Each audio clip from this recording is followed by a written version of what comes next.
Hello.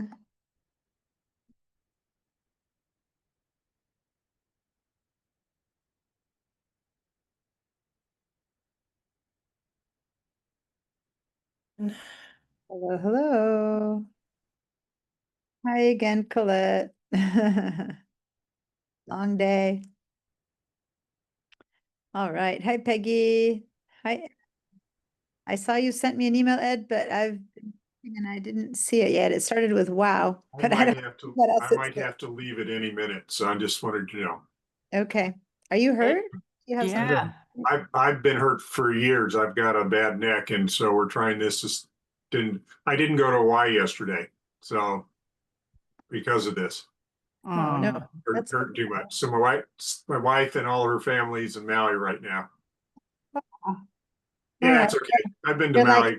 I've been I'm to in Maui a Hawaii. lot. What are you doing? I'm in Photoshop class. Yeah. Well, actually, I'm in the process of buying a new car. That's why I may have to leave. Okay, that's So. fine. Well, thanks for letting me know.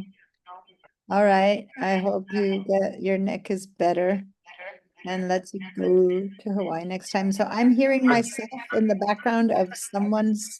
So someone has two computers on It's with. me. Let me get it. So who else? Whoever has two computers, you need to turn them off.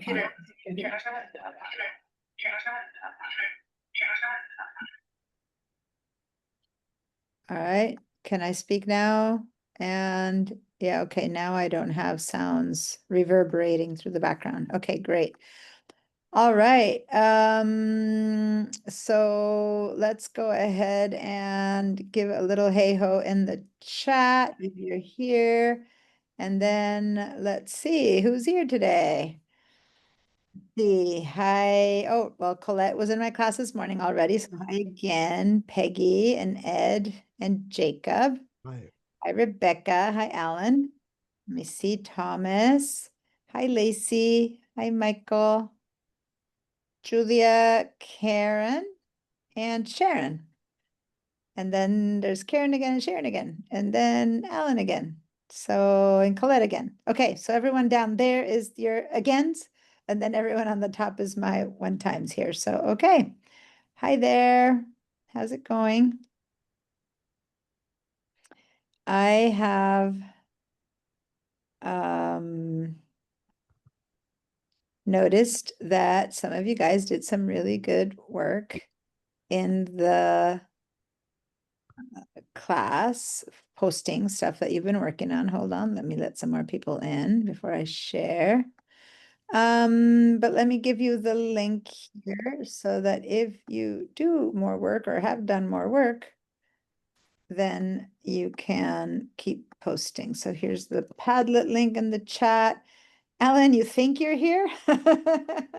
That's good to know. I'm glad that you think you're here. And all right. So I have here we go. I have your Padlet or our Padlet, our class Padlet up and running. Go ahead and link to that so you can have it ready and open, ready to post when you are ready to go. And I really enjoyed Mike's comment that I read a little bit a while ago. So many ways to change the religion. It's mind-boggling. And Michael, you haven't even seen the slightest little bit of what Photoshop can do. It is mind-boggling. It's exciting. It's fun. So anyway, I just wanted to make a comment on that. Now, Lacey, I didn't see yours because I was still teaching an hour ago. I see you just posted them. So actually, it seems to me, let me just read it really quick because when people write a lot like questions, I want to make sure that I can get to your questions. I struggled. It seemed easier in class, but I practiced. Thank you, by the way. I haven't seen yet what you had trouble with, but I just wanted to say thank you for trying something new because by trying, I always say when you're on your own, that's when you come up against the issues, right? And if you don't try something new, if you just do it with me, it all works out. I help you. But Yeah, when you're right. on your own, That's what I discovered. And I had somewhere written at the very end of my notes from last class, I had written, um, For a more detailed mask, open in Camera Raw and then click on the fourth icon on the right, and I drew the little picture. So then that's what I was working with, is trying to get a more detailed outline of what to mask. And I thought, oh, I know. And I just got stuck and I was like, oh gosh, maybe I don't. For a more detailed mask within Camera Raw, yes, you can keep adding and subtracting. But to get a really detailed mask, you're going to do a better job in Photoshop, not in Camera Raw. So we haven't really done much masking yet in Photoshop. We just Okay. began to explore what you can do. But if the masks that Camera Raw gives you are good enough, then they're great. But when you need to go beyond what they can do, like if you have to go in there by hand, it's a bit harder.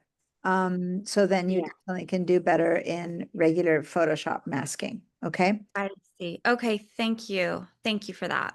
Over here, what the camera detects automatically, and it seems like it separated your dogs and the background, like blanket or whatever is masked out. But say that you wanted to take this blanket out or something like that. The tools that you have in here is just, you know, a brush to reselect this thing, to add it to the mask and whatever.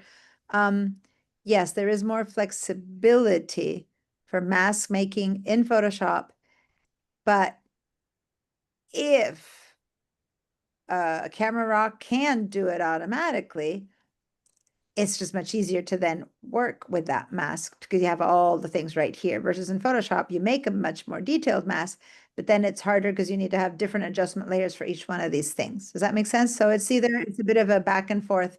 You choose what you're going to do. At least as far as I've shown you now, the Camera Raw masks are great because they're pretty automatic and they do a great job of selecting that which they do select. But say that I wanted to just suddenly darken just this blanket, like that one, which isn't ever going to just show, like, see how there's a little bit of a blanket between the dogs in there? There's no mask automatically in Raw that will able to figure that blanket there. It just won't. You'll have to do that yourself in Photoshop to then say, maybe it's everything is red and suddenly this is a jarring color and you want to just mute it down. You would have to select that on your own. I see. That's what I mean. It's like there's things that just you can't do. Okay. Well, and once- Diana, Yes, Ed? I'm gonna throw something in here. You could do a luminosity or color mask there. You could. There's like, you know, for better or for worse, there's so many different versions of how you do things. Photoshop, having just, you know, 20 hours to teach you Photoshop is almost like not even the best of, like I can't even cover the best of, I can only cover the basics. But, you know, we're working on some incremental classes that I want to teach where I can actually get deeper and deeper. So if there's one way to do it, there's 5 others. There's never, ever, I mean, okay, there might be a few things that there's only one way to do it, but for the most part, there's like 25 ways to do it, but there might be 5 easy options. So yeah, once you get deeper and deeper into how to mask with Raw or deeper into mask Photoshop, then you begin to distinguish where you want to do which and where do they complement each other or where they just completely overlap. And it's like your choice and where one works better than the other. The way I've shown it to you right now, it's amazing, but it's limited.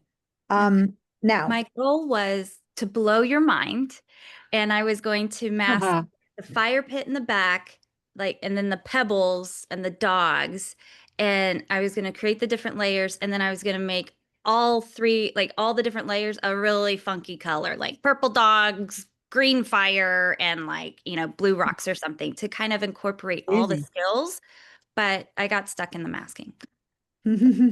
well, you know what? You're definitely, by the time you're done with Photoshop, I was just noticing that my headset was not working and it was blaring out and my mom was here in the whole class. So I just shifted that. So in case I looked like I wasn't paying attention, I was just working on it. So one thing I do want to say is that, yes, you're definitely going to just you are blowing my mind knowing that you did as much as you did. Some people just looked and didn't do anything. So thank you, Lacey, for continuing and trying that you're doing it. And then that's how you're going to get to it, right? By asking these questions, by keeping on trying. And you guys, as here's her next one. As in everything, the more you practice, the better you get, right? Oops, I did not mean to get rid of that. 1 second. Here we go. And then I'm sorry, one last question. Is there, if I did masking in Camera Raw for the specific, but I need to do like more detail, you know, really fix it, like you were saying, the blankets in Photoshop, when I clicked from Camera Raw, open object, so it converted into a smart object into Photoshop, I couldn't see where that the masking had transferred over. Yeah, so it doesn't. Oh, Camera Raw mask stay in Camera Raw, and Photoshop mask stay in Photoshop. Camera Raw is part of Photoshop, by the way. It's not that you go to a different place, but Camera Raw, I believe you said you used it as a filter, right? Or you did it ahead of time. Not really. I can't tell here if you opened it. Oh. I transferred into Bridge, opened with Camera Raw. Okay, so you're using Camera Raw out like in that limbo in between Photoshop and Bridge. That's just directly Camera Raw, and then you opened it into Photoshop. Those masks won't transfer into Photoshop. So we're going to work inside of Photoshop today a bit more, work a bit more on masking. Up until now, we just did some brush masks, which are very specific, like very generic. It was just for you guys to learn the black and the white and the masking and the not masking. But we're going to work on other tools in Photoshop that allow you to create masks. But the masks that you have in Photoshop stay in Photoshop. The masks that you have in Camera Raw stay in Camera Raw. They don't mesh. They don't merge. Now, masks can merge inside of Photoshop and inside of Camera Raw. You can add and subtract from each other. You can add and take away from each other in their respective environments, so to say. But they don't mesh with each other. Okay, so yeah, I'm glad you asked that. So when you work things from Bridge into Camera Raw, which is what you're doing here, you do as much as you can and you want, and then when you open it in Photoshop, you do whatever else you want. But if you need to then alter anything that you did in Camera Raw, you have to open Camera Raw again, fix that, and then keep fixing in Photoshop. So now instead of just saying this, we're going to practice it so you guys are a bit more aware, because all of this is in words doesn't really mean as much than just putting it into practice. But anyway, thanks for trying it out and for your questions, and we're going to keep working so that you can get further ahead. Jacob here created masks in Photoshop instead of in Camera Raw in this image, but then he created masks in Camera Raw. So if you read what he said masking practice and Camera Raw as a filter, created a mask for the sky, mountains, ocean, wall, and walkway. So this image looks like just one simple, beautiful image. But if you look at the inner work, he's masked each one of these pieces separately and work on them so that as a whole, they look as best as they can look. Now, I can't see in this screenshot his Camera Raw masks, but I can see his Photoshop masks, but they're turned off. So I have a feeling that all the masking he did was inside of Camera Raw. Now, whether these were turned off because they were additional or different, or he preferred those, I can't tell. So Jay, because can you tell us a little bit about this one? Looks like you did all those masks inside. Yeah, I was kind of following the pattern of doing the levels, adjustment layers. I did those, got it to the point I liked it. I turned them off, and then I did it completely in Camera Raw as a filter. Okay, great. And they aren't, sometimes one is better, sometimes the other is better. Until you see your own image, you won't know.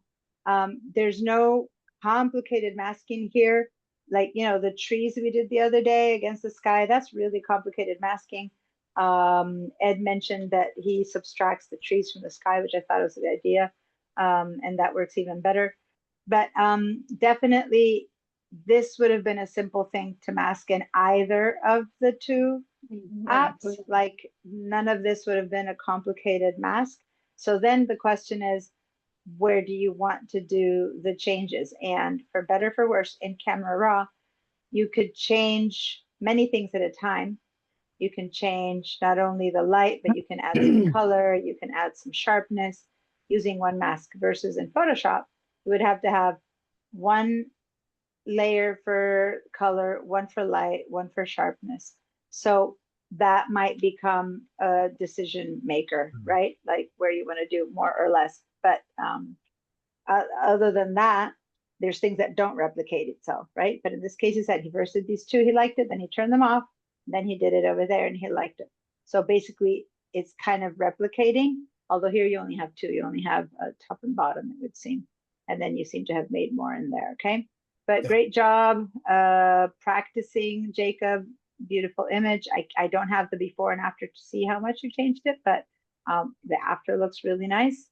Now, Peggy did put a before and after. Guys, if you ever want to follow through with what people do, because sometimes it's a bit jumpy, like, you know, Peggy put one in here and then her next one shows up here. What you can do is you can go up here to the search and I'm going to just write Peggy. And then just Peggy's posts appear, right? So if you want to see your post or you want to see my posts, you can just write my name there and then you'll see them. So now I can follow through with these two that she posted instead of having to jump through 3 others. But anyway, here's her original photo. And it's a hike, you know, and here you have a bit of, it's a very uncomfortable lighting situation where you have some sun hitting some part of the foreground. Then the rest is in shadow. One of the guys has a bit of sun, other people are in the shade, and then the sky is a little bit blown out because in order for this to expose, it's kind of white and it doesn't have much color, right? So then she worked it in where did you work it? In Camera Raw. And now she got a better exposure of the shadows, which were, see how they were pretty dark in the middle there?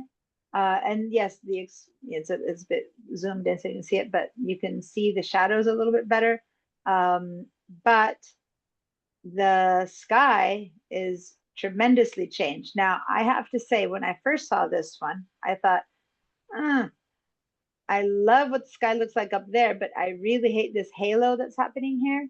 You see this halo? Makes it look kind of fake. And then I said, I wonder if we can work on that mask to make it better. Then I went and saw the original, because the way I saw it, I first saw this.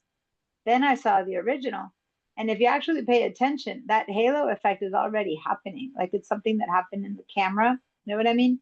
Now, it's not as pronounced, but there is a halo effect over here and over here. See how there's like a little white kind of edge to this whole mountain, right? So that halo effect, which here you could kind of look away and not notice it, one of the problems as you darken the sky is that suddenly it became really pronounced in here. So then it looks like it was a cutout put on top of a different sky. So then what I would do then, and this is something you could probably do more a bit easier in Photoshop than in Camera Raw, is I would go in here and I would try to back off a little bit on the effect on the edge. So maybe make the effect a little bit less prominent, but also I can go into the mask and I can begin to give some opacity to lighten it here so that it's more gradual. It goes from darker, generally lighter until lighter. So by the time you get to the mountain, maybe you are back to this original edge. So like the mask happens a little bit later. There and we it might go. look greater. It might look greater. It might look horrible. I don't know, but you got to try it, right? Because although this looks much better, that kills it for me, right? Because it really doesn't look natural. When you look at a sky like this, you don't see a halo around the mountain. Now, as an effect for something that's not supposed to Okay. look natural, it's great. But if it's supposed to look natural, my eyes went straight to that and I went, oh, halo. So Good. if it hadn't been there in the photo and you created it, well, then that's a whole different thing. But in this case, it was there. It just got enhanced because as you darken the sky, then you have this really big, so you can maybe extend, as Yes. I said, I would grab a brush with, and I haven't told you yet, there's opacity levels. You can put gray instead of black or white in the mask, and you can gently brush out the effect on the edges so that the shock of that to the dark gray to white to dark gray doesn't seem so stark. So you'll have the dark gray, you'll have the white, and then it'll gently turn into dark gray around here. Does that make sense? You want to give that a try, Peggy, and if you don't know how to give it a try in here, we can then workshop it and how to do it. Now that would be easier to do in Photoshop probably, but this effect is done in Camera Raw. So now the question is, can you get into that mask, which is, which one is it? It's the sky, this one. Can you get into this mask in Camera Raw? Can you grab a brush and gently begin to mask that out, which we can do in Photoshop. See if you can handle that in Camera Raw. Okay, so we can work on that a little bit more, and then you can try it. Now over here, I think you can probably get away with fake lightening this little guy a little bit more, so we see them a little bit more. Who's to say that a ray of sunshine isn't just hitting him and him, but maybe it's hitting him too in this direction? It might. So because it's higher, you know, because there's sun over there, there's sun over here, maybe your red is hitting him, so maybe I like him a little bit more. So then all four of the people can, you know, jump out a bit more, maybe just a tad on the faces and stuff like that. That kind of tiny detail, that is better done in Photoshop. So again, the detail is better done in Photoshop. Like the more smaller things, the more intricate where you just really go in, that might be better done in Photoshop. I say that, but masking didn't even exist in Camera Raw until a couple of years ago. So masking in a Camera Raw is getting so much better. Before we were like, masking in Camera Raw is horrible. Then we went, it's not bad. It's like, whoa, now that's really good. It's getting better and better. So it's a matter of trying and seeing at what point Camera Raw's masks fail, then you move on to Photoshop. But if you can do it in Camera Raw, you're kind of ahead of the game in how many things you can change at the same time. So thank you guys for posting all those examples. Sharon here has a photo that was really dark. If this is the original, look at, wow, what a difference. Okay, and this over here was done in Photoshop. This is not Camera Raw. Now, do you have anything else down here, Sharon, where you did some more somewhere else? Or is this all Photoshop? Sharon? It's my first attempt, so yeah. I cannot remember. Okay, but it seems to me that this is the end of it. Like this is background, and then these are the three adjustment layers that she made. And she went from that to this. And all she worked with brightness and contrast, which are two different adjustment layers that I haven't used with you guys yet. Right now, we've only used levels, and then levels. And so, yeah, that's basically a ruined shot, right? That's a shot that you basically throw away, or so you thought. And yet, look at, pretty cool, isn't it? She got the photo out of it. And this is now, when you do this kind of stuff, will this photo end up in the magazines? Will it end up winning a photo prize? Maybe not. If you look up closely, maybe now it's too grainy. But if this is your son, your daughter, your grandchild, this is amazing. You didn't lose the shot. You have a great shot. Does that make sense?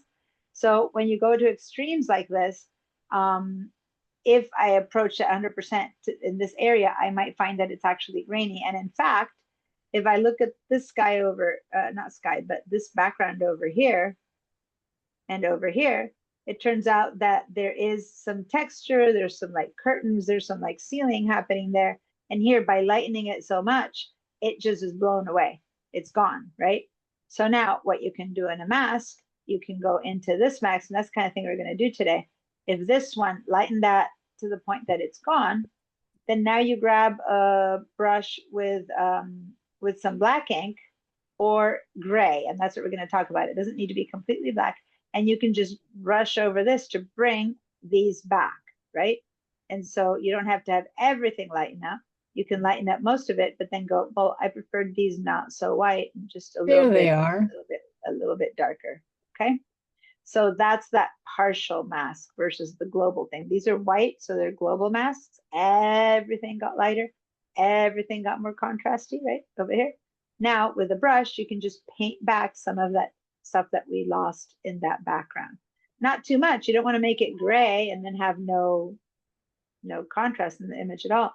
But you can lighten it up enough that you see some of that texture. Blown out stuff has a problem.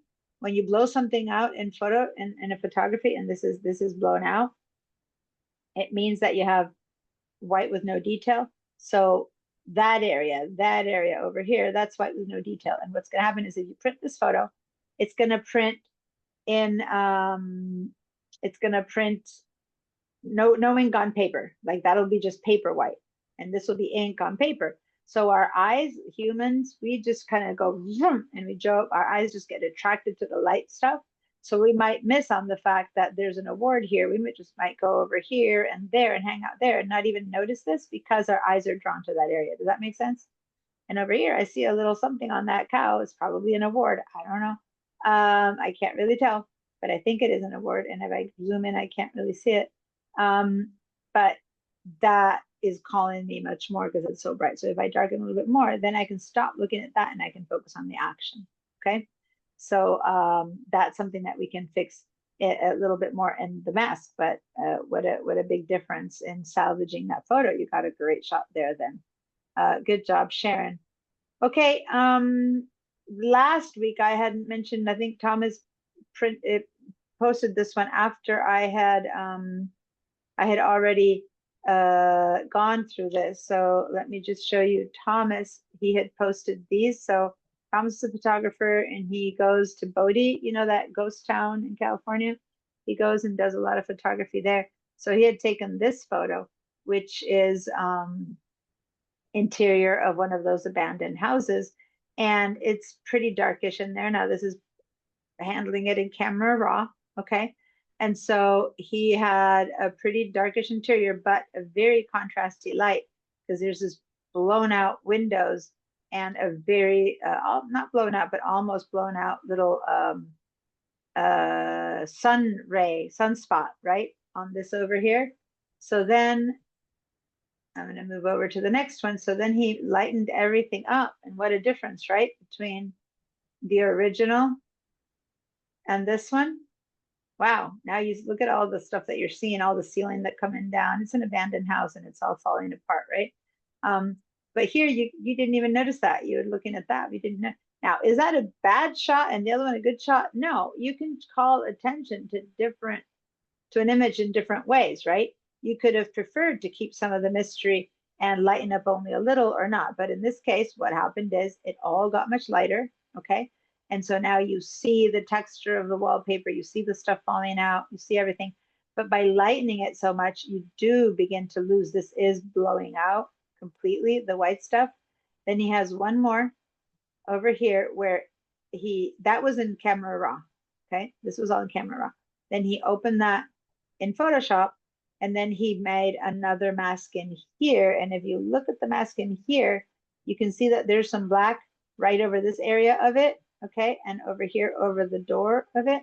So it looks like he's darkening that area a little bit again to bring it back down. So this is a combination of you got work done in Camera Raw, and then you open it up in Photoshop and you add some masks in Photoshop. Does that make sense?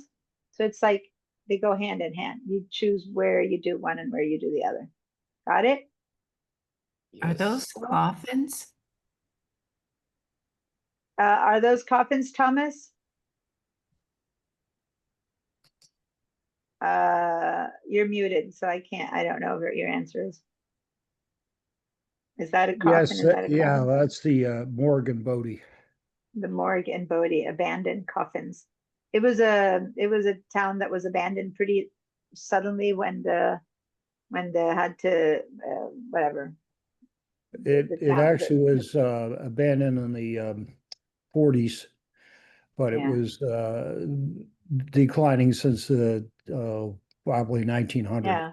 Have you ever gone to Bodie? There's almost like table sets, like at one point they just all picked up and left kind of thing. And so everything is just falling apart in place, right? So yeah, I guess that's the morgue. Yes, Lacey?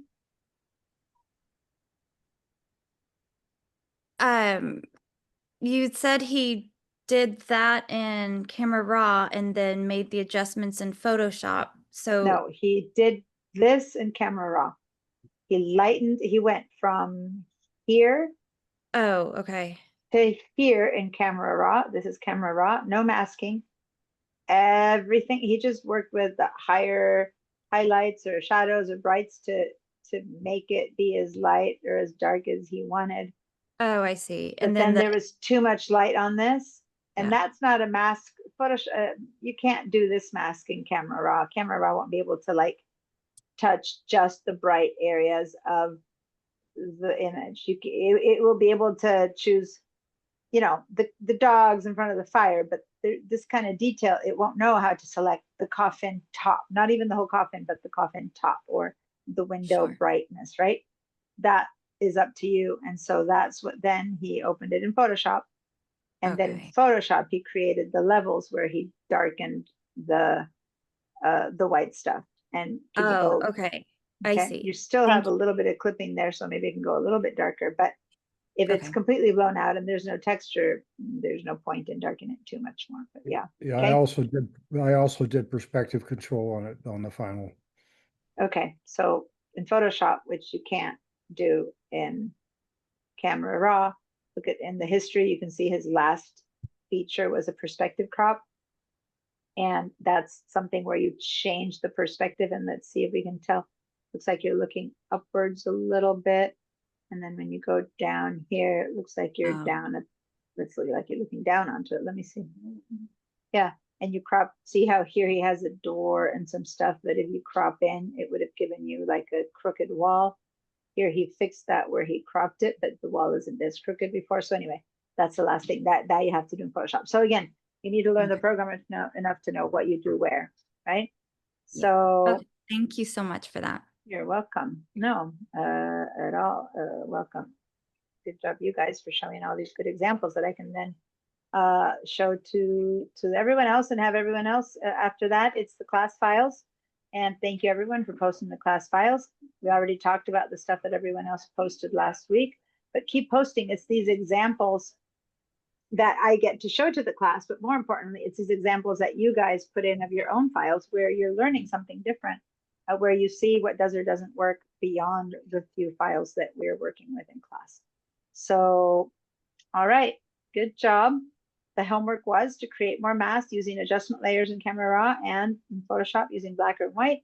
So good job for those of you who did it. That's not to say bad job for you, those who didn't, but if you did do it, please post. Okay, just post it. And this is so important. Let me go back to the Padlet. I don't know if you guys read this ever, but successes and failures are all welcome. I don't want just what worked. So yay, Lacey, for putting what didn't work, because otherwise, how can I teach you what works? Does that make sense?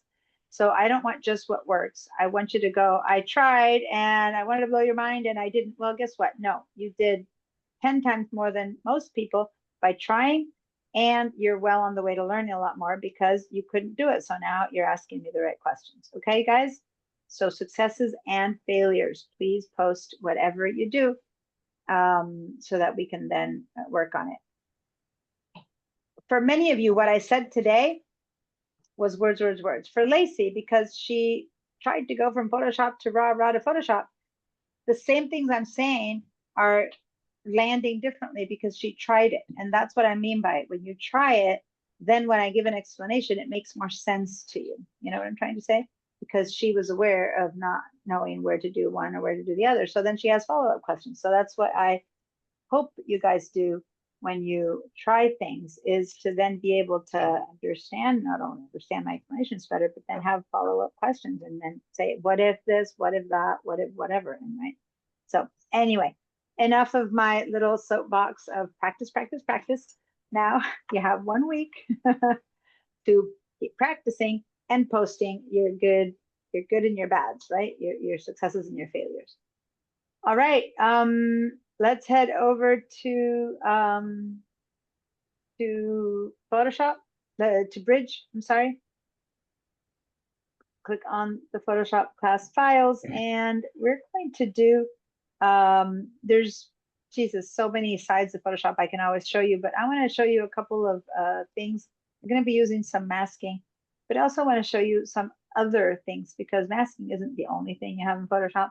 One of the main things that Photoshop does that does 250,000 times better than Camera Raw is all of the retouching features that it has. So I want to work on a little bit on that. First of all, And yeah, we're gonna keep working on masking, but the better that Camera Raw gets with masking, the less necessary it is to be so deeply enmeshed in that. But now, sorry, got the phone ringing behind me. It's confusing. Okay, so now I'm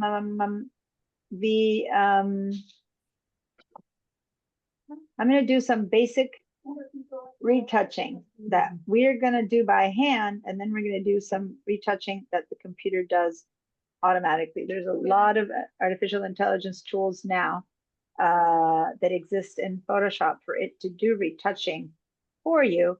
And as usual, with any new tool, sometimes it's mind-blowingly good, and sometimes it's like, I better know how to do it the old way by hand. So we're gonna just really quickly spend a bit of time on this acne. The second thought, if it's alphabetical ordered, it's a JPEG. So if you double click, it'll open straight into Photoshop. So just double click on it and it'll open into Photoshop. And we're going to go ahead and work on this. Tell me, give me a yes when you have it open and running. Yes.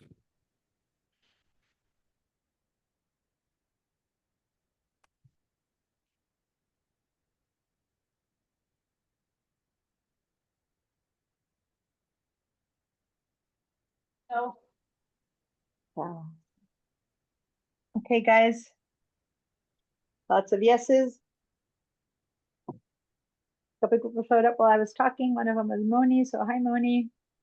And I think Barbara just showed up when I was talking, and Harry. So hi Harry, hi Barbara, hi Moni. And I think everyone else was already here. Okay. Yes, Sharon, you have a question?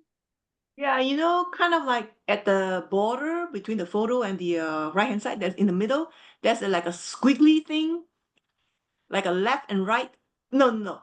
Kind of like in the on the right border, On the computer left. or left of the histogram where you see that bar down. The third one, that's how do you get that squiggly?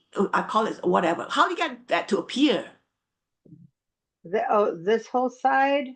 In that squiggly, that specific. What do you call that? Specific one, the third one. Yeah, I The don't third see one? that one. This Yeah. this one this is the properties for when I do have an adjustment layer, I go into the properties. Now, let's do this. I have adjusted the way I look at my screen and the way you guys look at your screen. I have gone up here to the workspaces and I've chosen photography. Let me move this. I'm going to share my entire screen for a second so that we can do this again, because yes, it's better if we all are on the same page. So over here, far right, there's a little box and you can choose many different ways to see things. And I have chosen photography. And then if your photography looks different than mine, then go ahead and say reset photography. So when you do that, this is what reset photography looks like for me. Okay. Now, one thing I did is I have closed some of these things off, but in the reset of photography, these should be showing up for you. Did that work for you, Sharon? Nope, it's still not showing up. The third item. Okay, so once again, go to photography and then say reset photography. Yes, Reset I did that. photography. And it still doesn't show up? Nope. Okay. Only that third item. Okay, The so others then show up. go to window and pull up properties, because that's the properties. The properties. And then what's going to happen, it's going to open like this as a loose little window. If you didn't have it, it'll pop up like this. Did that work? Yes. Okay, now grab it from the word, and I'm going to grab it from the word properties, and I'm going to just drag it in here. And when my mouse, the tip of my mouse, touches the right spot, not when the whole box, but when my mouse touches the right spot, which is about there, now see how it goes blue? And now I can, when I see that little blue line there, not here, if I drop it here, I'm going to get a whole panel of properties. So I don't want to do that. You need to drop it when you see a blue line right there in the place where you want it. And there you go. Now I've put it in there. I'm surprised that it isn't popping in with just a reset, but there you go. Did that work? And it can be there or it can be here, you know, it can be in a different position. Just it'll appear just as long as it's there. Did that work or do you want to share your screen? I'll share my screen. Okay, let me stop mine. Okay, And I made a mistake. I tried to clear your feedback and instead you probably got a message about unmuting yourself. I forget that I was just trying to clear your answers. Okay. Oh, so you do have all your info and properties. Okay. So I still think that what you need to do next is to reset because see, you have your info there, you have your properties there. This is your other panel. This is your other panel. Like all your panels are taking up like half or 3/4 of your screen. So can you go over here and let's just test this again? Yeah, click on that You're hungry. on the box and say reset photography. Yeah, there Whoa. we go. Now it worked.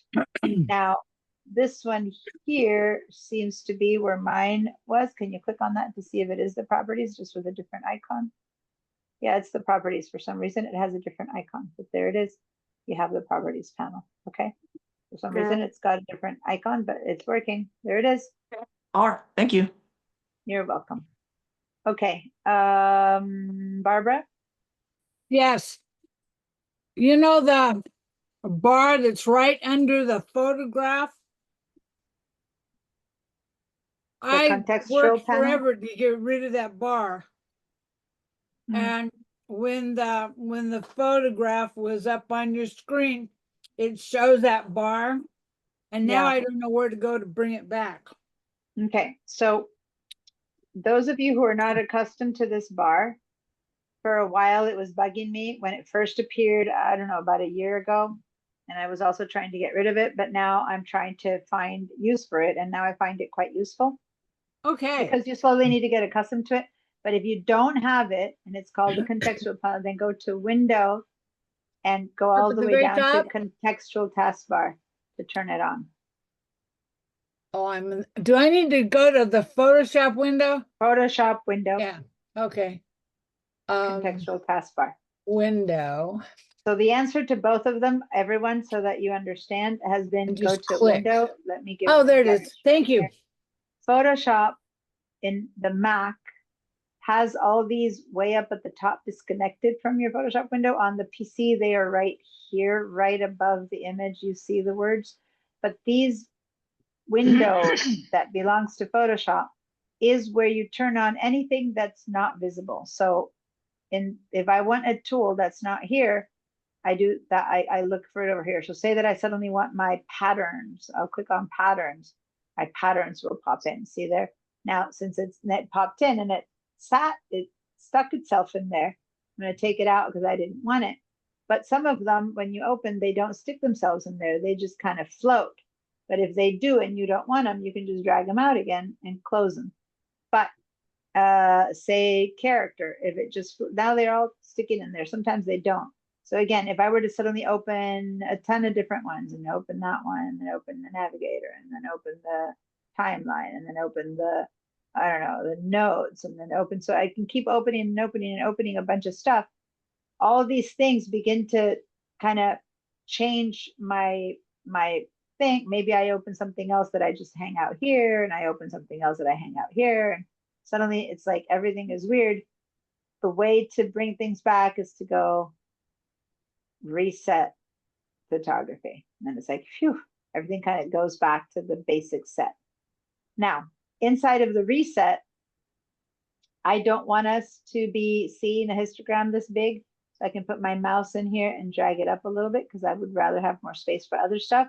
And I want a lot of space for the layers. So I'm going to grab right above layers. See how I get this double-headed arrow when I put my mouse on the tip of this, and I'm going to drag up. I'm going to show you presets later, but I just would rather have more space for layers. Or if you want to see them all, then you can just double click on the word adjustments and it collapses completely, giving me a lot of space for that. And then when I'm ready to use adjustments, I click on adjustments and then I use adjustments. Does that make sense? Double click and collapse them because I'm not using them. Then if I want to use my libraries, I'll click on libraries and I'll use my libraries. I'll click adjustments or double click on any of these words. If I double click on histogram, it'll also collapse. If I click on it again, it opens up. Double click on Navigator, it'll collapse and then it'll open up. So most of these things, we don't have a time to visit everything, but everything here is movable and changeable until it kind of fits you. But if something is truly missing and that things are really awry, just reset, okay? Barbara, is that a new question or is it the old question that your hand is up? One more question. You know, Okay. up in the histogram, the little white triangles that'll be up in the corners. Not here. That's in the camera raw. You sure, really? Yeah. I mean, some of our tools will bring up those I have when you do an a adjustment layer, warning, right but now I have the it's warning a that different. there's Yeah, the warning is a different thing. But Okay, the little thanks. the triangles aren't there right now. You can Okay. tell I haven't been using any of my programs. All right. So now we have a girl here who has some zits. We're going to do some basic retouching. First, I want you to see something. Watch, even if you know how to do retouching, I want to show you something that's a demo, just a demo, because I want to teach you something. First of all, I'm going to go to Command 1 because I want to see things better. So Command 1 to see things at 100%. And now, yes, it might be pleasant or not pleasant, but let's zoom into these zits. Okay. Now, first thing I'm going to do is I'm going to get rid of some of these. Is it easy? Yeah, not bad. Here, I'm going to go and choose one of my tools. Just watch. So don't ask me what tool, what not tool. I'm just going to go ahead and I'm going to click over here and I'm going to blow your mind because that zit is gone. Then I'm going to go over here and that zit is gone. And then I'm going to go over here and boom, that zit is gone. Okay. Here's what I'm trying to show you right now. Everything I'm doing right now, even if I do it better or worse or bigger or smaller, it's completely destructive. What do you mean destructive? You're making your face better. Forget about it. I am on my original pixels. Say that what I do isn't well done. Say that I mess up. I can't get her original texture of skin back. This tool is inventing. It's looking around here and it's going, oh, I'm going to put some of the stuff that's outside the circle inside the circle. That's all this tool is doing. So it's getting some stuff from around it and putting it in there. So those pixels that I just landed on that area of her cheek are fake. It's Photoshop putting them in. Does Photoshop do a good job? Yes, sometimes no. And I have lost the original skin. So we want to never do this in this destructive fashion. Does that make sense? Yes. Easy as that was, and unless you have something that's completely obvious that you'll never want again. I don't know, there's a little fly on her nose. You take it off. Maybe you find a better way to take it off some other time. You should still do it non-destructively. Okay, so I'm going to undo that.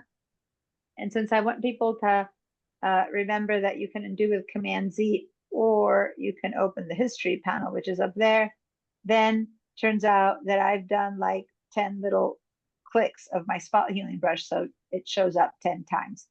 And again, this is just demo. I'm going to back out slowly from each one of these, and as you can see, they're all appearing again. I can go up and down until I'm back to the beginning, right? Or I can just look at the very top and go back to the very beginning where I have, like, so this is back and forth, back and forth. Now, this won't stay here forever. The history, we're going to practice a bit more after we've done some more retouching. You guys haven't done it yet. I want to warn you that when you back up, so I'm going to back up to the beginning. The moment I do something else right now, say that I do that, whatever I just did, my history is gone. So be careful, because your history isn't like it stays there forever. The moment you do something else, all that is gone. And if you just spent half an hour clearing out all of her pimples, now you've lost that because you backed up. So don't just back up on history unless you're willing to lose everything that you did on your history. Okay, that's just a warning. Okay, so now let's go ahead and we're going to learn how to do it correctly at the same time. First of all, we're going to do all of our corrections on a new layer, on a separate layer. Remember, and I'm going to open for a second one of the things that we might have already worked on. I think we worked on this chameleon color. Nope, we didn't. Do I have a PSD? What did we work on that has 2 layers? Have we done anything with 2 layers right now? This has 2 layers. Doesn't matter which. Whole point is that it's a second layer, and when I turn one on and off, I go back from one color to the other. That's non-destructive, okay?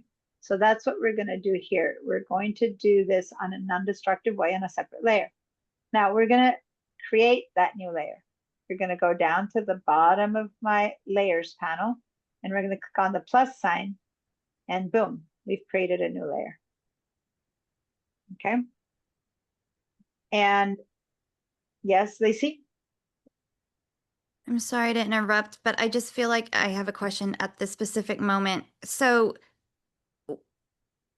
would we also, or is this creating a layer in lieu of making it a smart image? Or is it only made a smart image when you open it from Camera Raw to Photoshop? Or Yeah, like right it opened now- direct, it yeah, opened directly right- in Photoshop. So do we need to convert it to smart image? No, or no. okay, Back up. I know your question, so just ask the Okay. question, let me continue. Okay. Smart object is not something we're, talking about here right now. A smart object, not smart image, smart object, which is okay. I mean, I'm just correcting the wording, is a tool. We don't need it for this. It's a tool that's specific that we used from Camera Raw. When we need smart object, again, I'll explain it to you, but not everything needs a smart object. And in fact, retouching is one place where smart objects does not work.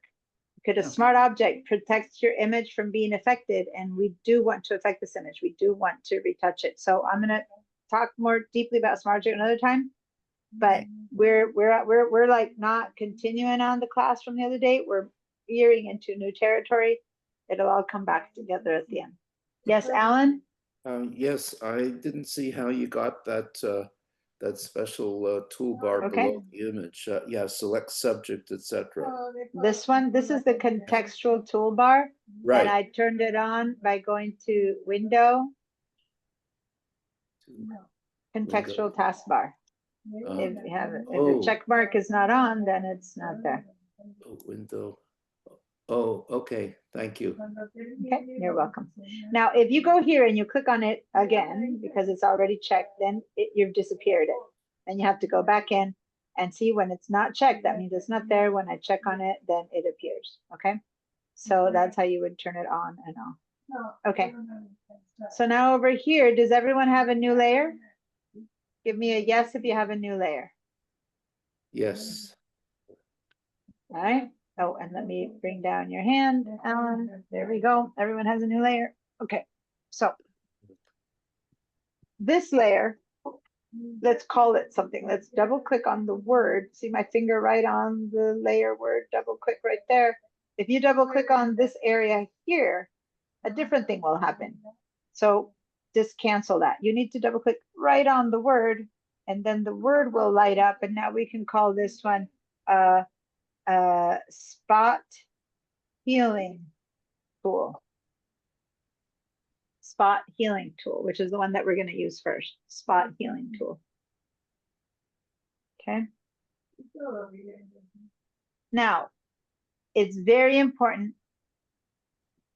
We're going to be working on this layer, but the pixels that we're fixing are on the bottom layer. So first, let's choose the tool, and it's this first little band-aid looking thing, the one that's right under the eyedropper. And when you hover on it, it'll say Spot Healing Brush Tool. There's many little band-aids. They're all different and they work differently. So you want to go to the Spot Healing Brush Tool. Okay. This one's been around for a long time in Photoshop. And the size of this tool depends on, you can read over here. If you look over here, you can read what size, how many pixels that brush is. Mine says 40, yours will say whatever yours is at. Last time you used it, right now, that's the size it'll be. If you've never used it, there's probably a default setting. And then if you leave it at 40, next time it'll be 40. If you leave it at 200, next time it'll be 200. It'll always be set at the last time you used it. So how do you change that size? Go to your keyboard, look at your keyboard and find your letter P. Once you have found your letter P, to the right of your letter P, there's two brackets, those square brackets. Okay, so those square brackets, if you click on them, you can make it smaller, tap, tap, tap, or bigger, tap, tap, tap. If you make it really small, tap, tap, tap, tap, tap, tap, tap, tap, tap, tap, it gets too small and suddenly it becomes a little crosshairs. And I'm at 3 pixels over there. See that? And so it's so tiny, I can't see it. So then I got bigger, bigger, bigger. It begins to be a little circle. And now if I want to make it really quickly up and I go click and hold, and it becomes humongous very immediately. I don't know, it's at 600, see there? So anyway, let's bring it down to a bit bigger than the zit side. So not too much bigger. So I'm going to go over to this. Let's go to this little one right there. And I'm going to go small, small, small. Now you want to grab the zit. The color doesn't matter so much. We're going to talk about it later, but you want to grab the zit. Yes, Rebecca? Do we want the sample layers clicked or? Yeah, I'm going to explain that in a second, but thank you. No, thanks for the reminder. But this is the thing. If right now I press away and press away, nothing's happening. And I told you how easily it was happening before. And what's happening is that I'm trying to fix this layer onto this layer. But remember, this layer, if I turn the sideball off, has nothing. This is nothing in Photoshop. So nothing fixes nothing. Okay. So when you're using any of the retouching tools, you need to make 100% sure that this is turned on. Sometimes it says sample all layer, sometimes it says sample layer be current and below, depending on the tool. So make sure to have this checked. Now that it's checked, that same tool is sampling from down there and fixing it up here. So your selected layer still has to be the spot healing tool. And now when you click on there one time and let go, suddenly there's no zit. If I turn the eyeball off, there's that teensy little bit of pink there now that I just landed on that layer. Now, what this tool does, it goes, and I'm going to zoom in a little bit. It looks at the problem that you said is a problem because you're surrounding it.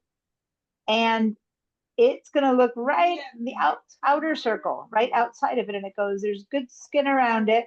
I'm going to put the good skin around it inside. So when I click in there, I get a little bit of what's outside of it. So if you have a wrinkle or a problem or an eyebrow here, it's going to be a trace of eyebrow in there, right? So you got to be careful to make sure that the zit or what you're fixing has clear space around it. Does that make sense? So now we're going to always try to go and make this bigger and smaller according to what we're fixing and not any bigger.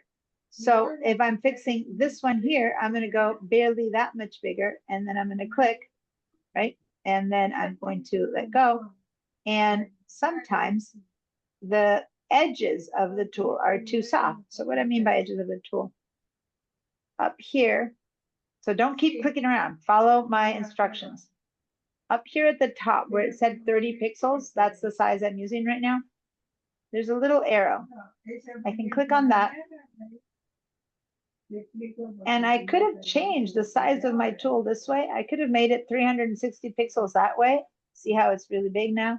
Or really tiny, see how it's really tiny? But I can't see what size it is, so I never use this one because you have to do that and then come out, and then do that and then come out. So how are you going to guess, right? That's why I never use this one. I always use the other guys, right? But once I do have the size that I want it to be, so say I want it to be that way, then there's another factor, which is the hardness. The hardness is how soft or how hard the edges of my brush are. Is it a very sharp edge or is it a very soft edge? Now, if I have it be very, very hard, 100% hard, then when I fix this, see the kind of hard edge it's creating? It might, for some subjects, it might work and some it might not because it's hard to blend in the fix with the stuff that's underneath.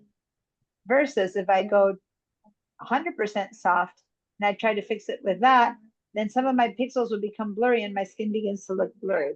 So depending on the subject matter, you need to be adjusting the hardness according to where you see it works best. Now, this is such a light colored skin, such a light colored image that there's, you know, for the most part, this is a very this one is a very easy fix it, which is why I use it as our first,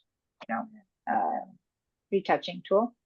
So now you can go ahead and begin to work your way outside in. I wouldn't want to first fix this inside one because this circle is going to look around and maybe bring that problem into here. Does that make sense? So you want to kind of work outside in so that you can have clear area of skin to move inwards to fix whatever's happening. Now this image has already been fixed by someone and they did it unprofessionally. They did it the wrong way, and I'm going to show you why I know that. First of all, it's a sample image that I took off the internet. Let me show you another way to use this tool. I'm going to make it really small. There's a little scar here. I'm going to make it the size of that scar, like the width of that scar. Now I'm going to click and drag like that along the scar, and that worked as well. See that? So you can click and drag. Here's like a little scar, and you can drag, and then you can also just click. But if I just click, or I click and drag, so I don't have anything else other than that scar to click and drag across right now. This is a very clean image. All right, now let's do the following.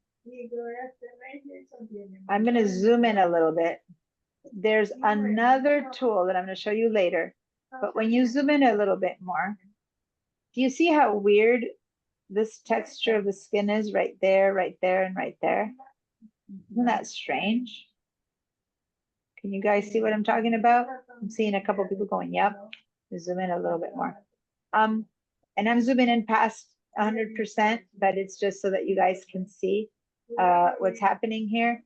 And that type of skin, first of all, it looks identical, that to this and that to what's up there.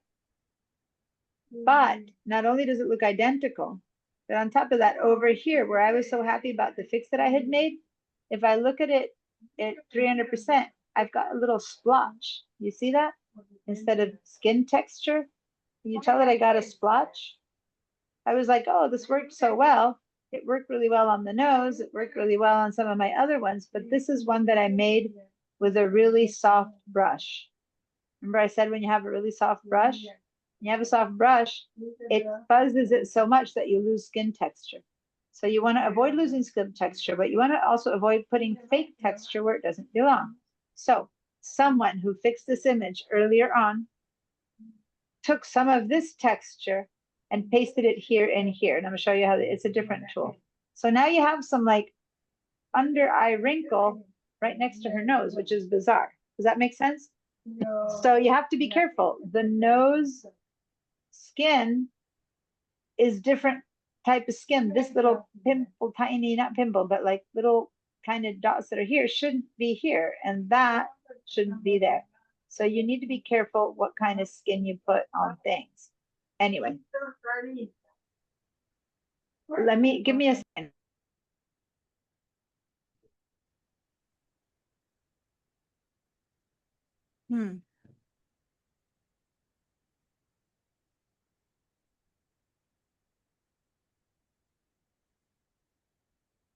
Sorry, my mom was talking loudly and I'm asking her to bring her voice down a little bit because it's hard. Were you guys hearing another voice in the background? No. Yeah. Yes. Yeah. Yeah, I've been like, I'm raising my voice, she's raising her voice so she can hear conversation. So I'm like, Mom, pick it down. Poor Mom, she's being great, but it's like I'm here for 9 hours talking at you people in a row, and then she gets a phone call, and I'm like, okay, you can't talk to your friends. Anyway, so she just brought her voice down. Okay, and I can bring mine down too. Phew. All right, Diana, can I, sorry, can I, how do you, I'm sorry, how do you get that second level to show up? Yeah, this one, second layer. Yeah. Yes. I got this one by, I went all the way, let me just get rid of it now. I went and plus this plus sign right here on the same layers panel. There's a plus sign right there. Okay, thank you. Yes, Click on that yes. and the layer appeared. Then we double click the name and we called it Spot Healing. And I told you guys to write Spot Healing Tool, but it's also a Spot Healing Brush. And why it matters to call it a brush is only because brushes, when a tool is called a brush, many of these tools here have different names, but whenever at the end of it, it says brush, then you can make it bigger or smaller with these keys, okay? So that's just kind of a thought. And you can make it harder or softer with this tool, okay?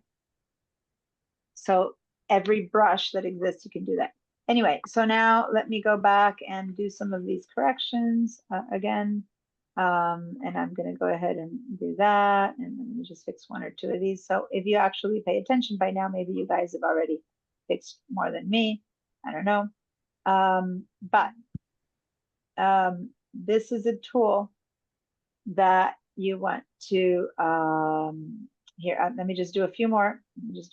So that it's a pretty big difference. And some of these are moles, which you normally wouldn't be taking away moles, just so you know. Those are part of a person's face, but right now I'm just trying to show you the use of the use of the tool. There's another tool that's going to allow us to work on the redness of her skin. Right now, what we want is to get rid of the texture that shows us a pimple, okay? So right now it's more about the texture and not the color. All right, so now the reason I'm doing more, and I'm doing them really quickly just so that we have a bigger change on her skin, not because I'm done. Then look at what happens when I turn this eyeball on and off. Big change, right? Yes. Now, look at what happens if I turn off the bottom one. Here's all those little bits of skin that got created on the other layer. Pretty cool. So this Yes. is a non-destructive retouching modification, right? Now, for better or for worse, here's the problem. These could move around, and I'm going to go to the move tool at the very top, go to the move tool, and I'm going to be on the spot healing brush tool, and now I'm going to just drag and move this out of the way, and whoa, that's the problem, right? Normally what happens is you just might move it by mistake just a teensy bit off, and suddenly all the fixing is gone because this is truly on a separate layer. Got it? So you What have to did be you very click on? careful. This looks great when it's right on the spot, but ultimately it's its own layer. And if I move it around, because I move it around, if I turn the other one on, then all the little fixed spots are little bits of brown skin that are floating around. Does that make sense? So you have to be careful to keep these connected. I'm going to go ahead and Command Z to undo that so that I'm back to having them touch each other. But sometimes you might have not noticed that you did that. Like you're working on something else over here on the hair, and you never notice it by mistake. You moved it, and then it's very hard to move it back into place because by then it's hard to put it in the exact spot. So one thing we can do is we can get these two guys connected, these two layers connected, so that if we move one, the other one moves with it. Does that make sense? Well, first of all, we got to disconnect the background from itself. So let's click on that little lock so that it's now also loose. And I could now move the bottom layer instead. And now I leave the fixings back where they were, right? So now Control or Command Z to bring them back in. So we need to put these two and link them. So I'm going to select the first one, hold down the Shift key and select the second one so that they're both selected at the same time. Okay, so everyone, do that again. Yeah. Click on one, hold down the Shift key, now click on the second one. When they are both selected, now we're going to go right up. If you go up to the first little, what's called a hamburger icon, at the same level where the layers were and channels and paths, you see that little icon right there? You click on that, and we're going to link those layers. We're not merging them. If we merge them, we would do a destructive modification, right? We're flattening that stuff onto her skin. Now we're just linking them. So that now if I move one, it moves with the other. Okay? Did that work? Give me a yes. Yes. No, it doesn't move when I move it around. It doesn't move. Well, you might have the layer 0 locked. So the first thing I said is we need to unlock. You need to touch that little lock on the background layer so that it now is loose. Then you can move them around. Okay. Wait. Then I how do still you see that relock lock. it? What's that? How do still you see the relock lock. it? I'm sorry, both Barbara and Sharon are both answering at the same time, so it becomes a bit of a blur. Sharon, can you go first? What did you say?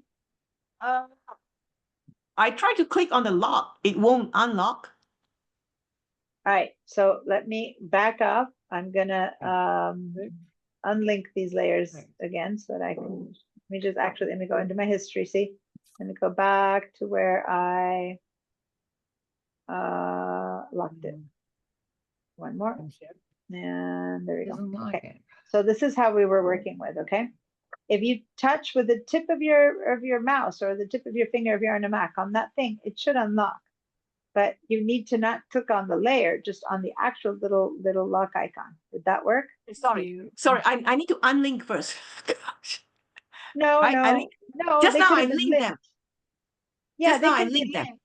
They can be Um, linked. I just unlinked it so it would be easier for you to distinguish the lock, but they can be linked when you lock them. It doesn't matter.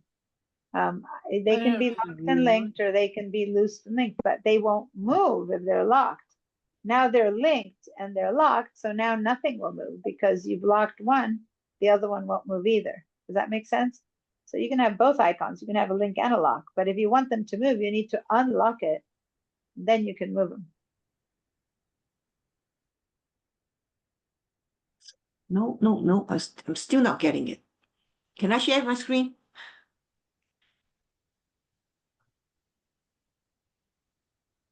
Can I share my screen? Oh, I think we lost Diane again.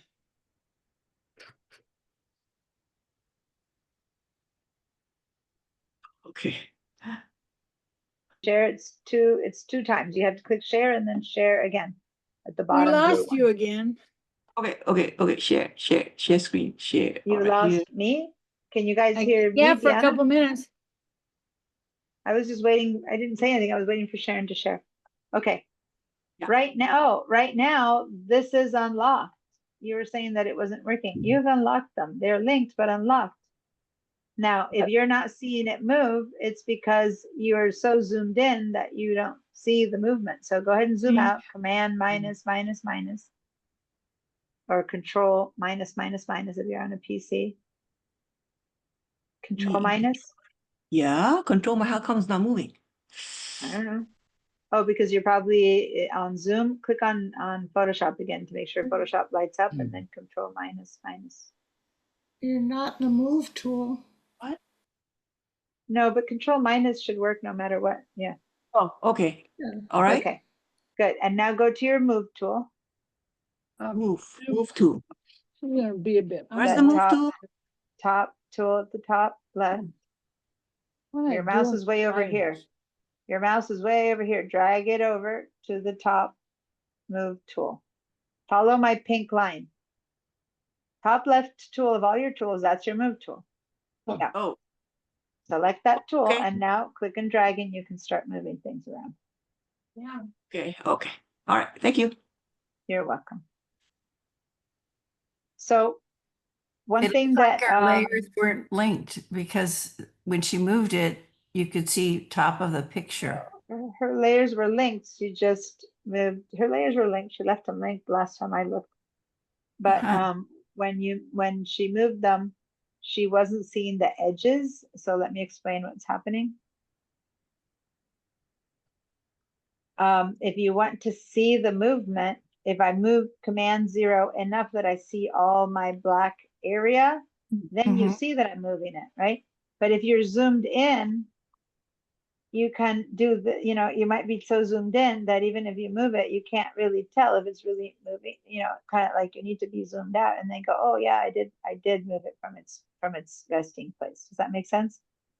So you need to just be really good at in and out, zoom plus, Command plus to zoom in, Command plus to zoom out, so that you can actually see but you won't move it until you have your move tool on your hands. So one of the things that happens with Photoshop and with all of these programs that I teach is that people who are in a tool then continue to try to do that thing with that tool.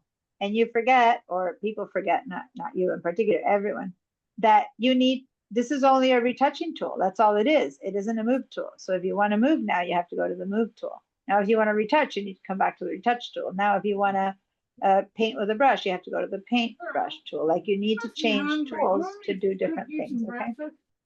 I'm muting people who are talking in the background. Okay, so now, this is the most basic of retouchings.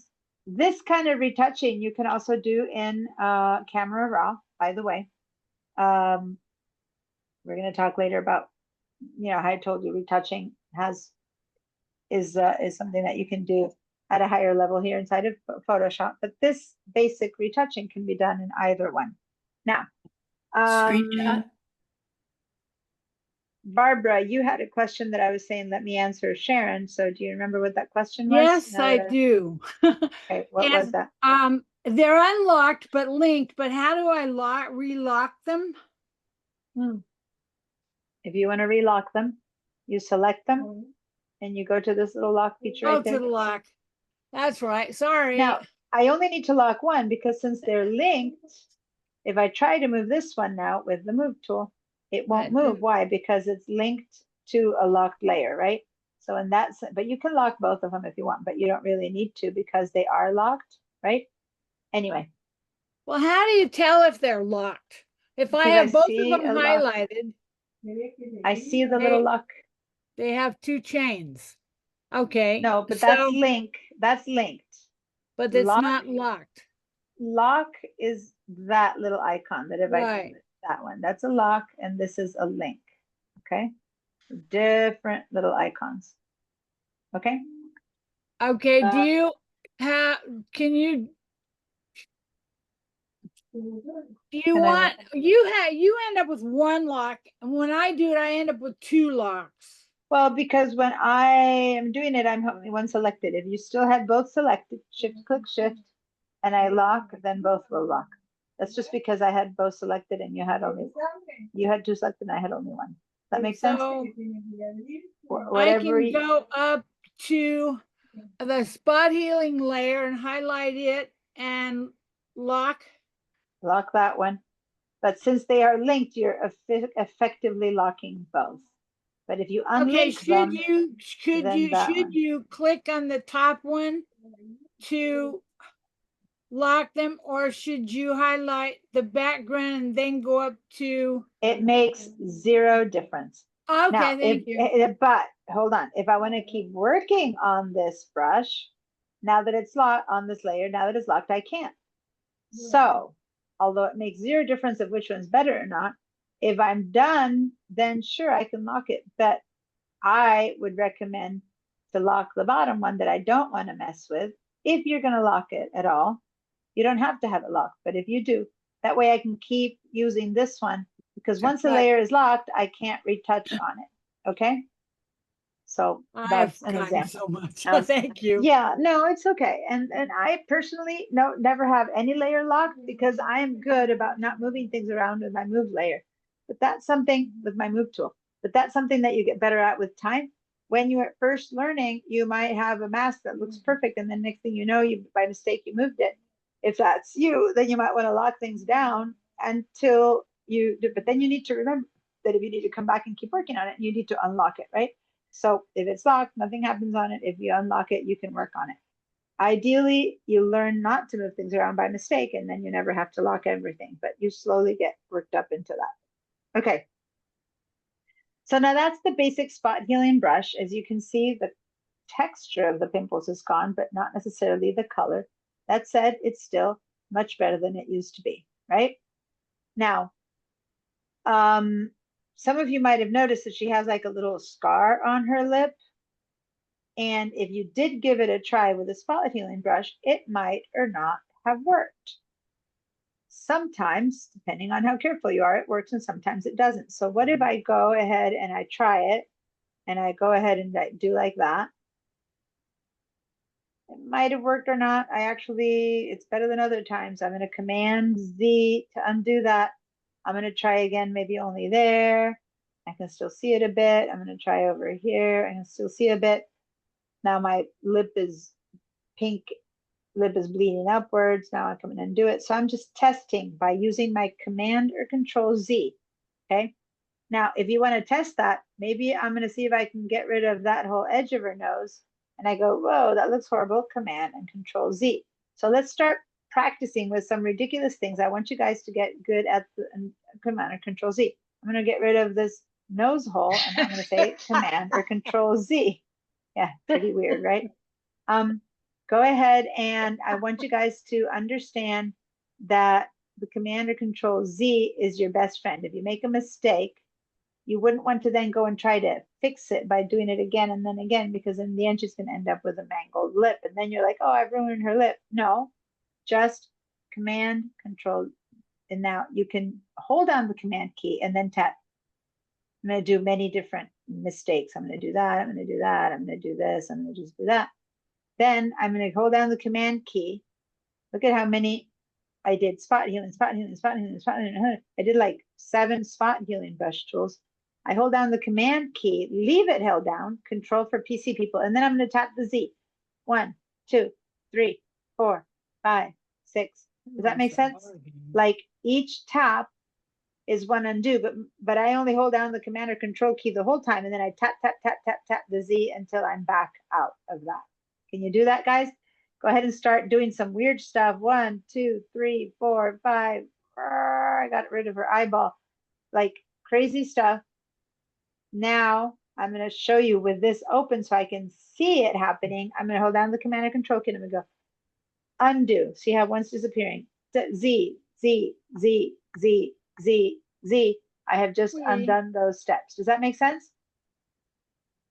But if I want to go back all the way up, I click here and they all appear immediately, or I open my history layer and I disappear them all immediately by going one above the first mistake. If this was a mistake, I go one above there. Now, I'm not using this side. Don't even touch that side. That's a whole nother tool. I don't even want to go into that tool. All I'm doing is clicking on the word that says spot healing brush. Now I've got 7 badly done things and I wanted to be very obvious. That's why I did some really bizarre things. And then all the way back to layer visibility, all 7 are gone. Okay, all the way up, all the way down, or all the way up and then tap Z, Z, Z, Z, Z to move backwards. Okay. If that worked for you, you were able to go move up and down with both the history or with the Command Z. It works. Then give me a go. Now, there's another shortcut where you can redo, which is actually Command Shift Z. So if I'm over there and I want to go from Command Z, Z, Z, you know, Z, Z, Z, and I want to come back up, I can go Command Shift, and then mute Barbara. Command Shift, and then Z, Z, Z to move upwards again. Okay, Z, Z, Z, Z. I go up and down the path as I go up. That's what I'm doing with my hands. I'm doing Command Shift, and I'm going up, and Command Z going down. Now, I recommend that when you're doing big corrections that you use the history paddle, right? You're like, oh, I made a mistake back there. I'm just going to go all the way back there. That's good. But on the other hand, it's better to keep it there. And then when you make a mistake, don't make 7 mistakes. Just, you know, the moment you make a mistake, immediately fix it. That's the best way to go. So if I now make a mistake and I don't like it, I immediately Command Z. I make a mistake, immediately Command Z. Make a mistake, immediately Command Z. And then you keep going. It's much easier to undo than to fix. Now, in the real world, like me, human, if I say the wrong thing, I can't take it back, right? Let's take advantage on the computers I can. I can take it back and start again, okay? Because that is one huge advantage. You can, don't try to fix it. Fixing it never works, even in the real world. Once you said it, it's been said. Don't try to fix it. The computers as well. Trying to get back her skin texture that I erased is much harder than just undoing the fact that I erased her skin texture. All right, if you've been able to comfortably go up and down on the history panel and on the Command Z to go down, undo, and Command Shift Z to go up, and you're comfy with that, give me a yes. Yeah, Rebecca? I was just wondering, like on the scar on her lip, do you think part of why it's so hard is that maybe they fixed it already before you got the photo? Like they did with this texture of the I skin? don't know. There is another tool that's going to do a better job. I don't think so. I think that looks like a real scar, but I don't know. This is a mess up of whoever did this original fixing. But this to me looks like a divot on her lips that no one tried to fix. Let me just say, if this is a portrait, these are the kind of things that unless the person asks you to fix, you shouldn't fix, because she might not recognize herself if you fix that and it's part of her face that she feels is part of her face. Now, if she's like, I hate that thing, can you please take it away? Definitely take it away. You know what I mean? But that's something you work with the person, because now if it's a magazine cover, you won't even ask her. You'll just fix it, and models know that they get fixed all the time because they don't want to show anything that's not perfect on a magazine. But if it's a portrait of a senior or something like that, you might want to ask them, do you want me to retouch your scar or not? That's really personal. Someone was saying something and I spoke over you. Yeah, that's Simone. I just wanted to comment on that because when my daughter was little, she had a very large birthmark that eventually went away on its own, but it was very big around her eye. And we had a family portrait for a group. There was a group that was doing family portraits. And I said, it's a birthmark. And when we got the photos back, it was gone. And it looked so strange to see her without it. So unless you ask for it, and some people will be like, oh my goodness, thank you. You took a picture of my daughter and you took a birthmark, and others would be like furious, like, that's not my daughter. She didn't have anything wrong. Please don't fix it. So you better be careful with scars and birthmarks or stuff like that, because it's really personal. But anyway, in this case, no, to me that looks like a real scar, but I don't know. That said, we don't know this person. We are just playing around with this image, so we are going to fix these things as if, because we're playing around with it, and we don't know her, and but otherwise, if this were real, I would ask her. You never know how people will react to their being changed. Okay. Worse even with scars is pretty bad, but when sometimes whenever you see a celebrity in a magazine or like that, they've been retouched, they've been airbrushed, they've been made skinnier, and some people love that, and others go, that's not me, this is the real me. You see pictures of before and after of any picture of a celebrity that appears in the magazine, if you like the behind the scenes and the real thing. And guys, no matter that they're celebrities, they also have, wrinkles and scars and things, and they don't look as good as they look in magazines ever. And it's their choice to appear that way or not. But models don't have that choice. Models, their job is to look perfect. And so if they have a scar, a model will be fixed, right? So anyway, because, we're all supposed to look like these ideal models. And so they better not have scars. All right. All right. So now, that's the simplest healing tool brush that we can use. Now, one thing I want to be clear about is that the healing tool brush fixes textures. You might have noticed that we don't have the texture of the pimple anymore, but we still have the color of the skin. Now, if you were able to make a brush that selected whiter skin around it, and inside of it, it put whiter skin, then the color will have gone as well. But in this case, if this circle looked out there and put in here, then it'll keep putting in here what it sees out there, right? Which in this case is a little bit darker skin. So that is something that we need to fix with a different tool, which is that it's color correction versus a texture correction. Yes, Barbara? You're muted. I know, the right side of her face, the right side of her nose, or the left side looking at it. There's like a whole bunch of little white pimples right in the crease. Yeah, when you go to 100%. Oh, So too- those, like, I'm gonna go really big into Yeah. that. Those, if you really want to fix those, you can. But let's go back to the same exact tool. Make your tool really tiny. And when you try to fix it, right, if there's enough brownish skin right around it, it'll work. You got to be very careful to not have her have some brown pimples. But yeah, you basically, so this that I'm doing right now is an example of what you would do in Photoshop. And that, yeah, definitely Photoshop is used 100% for all of this kind of stuff in the modeling world, so to say, in the publication world or whatever. And you wouldn't do this in Camera Raw. You would be doing that here at this minute pixel level thing. You would do this here.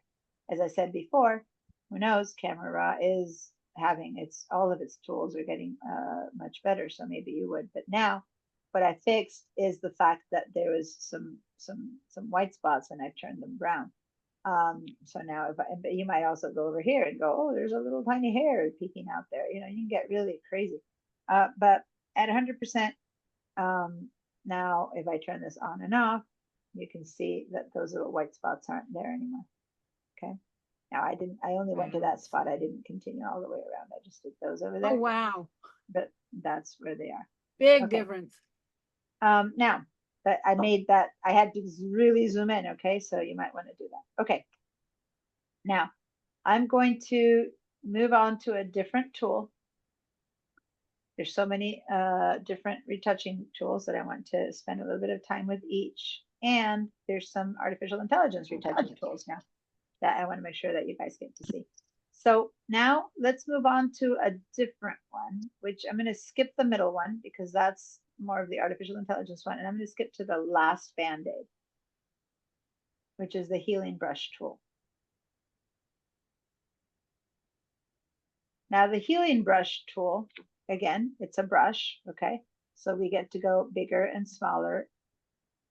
Now, let's make a new layer. So let's forget the spot healing brush tool. Let's go down to the little plus sign down here and click on it and we get another layer.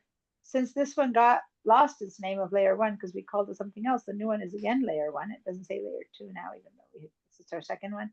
And let's double click on that one. And this one is the healing brush tool. This one, sorry, the top one was the spot healing brush tool, those little dots. And this one is the just healing brush tool. Healing brush tool. And it's like, come on, really? Yep, they're pretty similar names. But they work.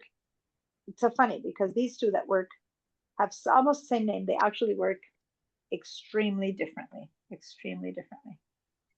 Now, the healing brush tool is not going to have too much work in this image because really all she had were some pimples.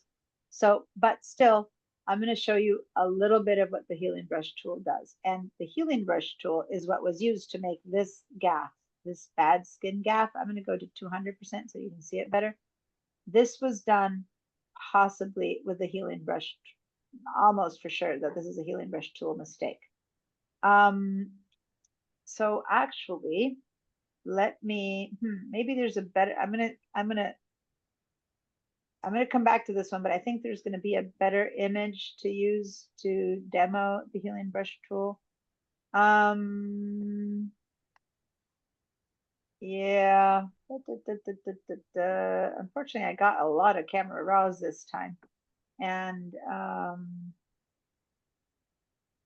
here, let's go to this one that it's a Camera Raw. I wanted to do this on a regular one, not a Camera Raw, but let's just go to the Camera Raw because that's the best example I have for the healing brush tool. What I've never tried, to say the truth, can I open this straight into Photoshop? Open with Photoshop? Maybe, see, it's a DNG, which if I double click will open in Camera Raw, but if I right click, I just want to use the Photoshop for it. If I go ahead and say open with Photoshop, I'm just going to open it straight into Photoshop. I'm going to bypass Camera Raw for a second because I'm really just wanting to show you as a sample of that tool. So when I do that, it's coming straight in here. Nope, it still wants to open in there. I was hoping it would bypass Raw, but it didn't. Okay, let's just ignore it and let's just click on open. Don't open as an object or anything. Just say open. Just say open. That's all. Period. Now, Wow. this is not as easy as a fix as it was before. Okay. This was a very easy fix.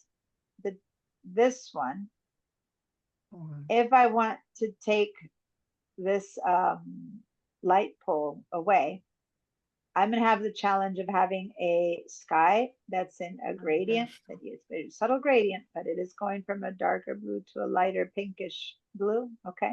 It's not very dark. It's this gentle gradient, but it is a gradient.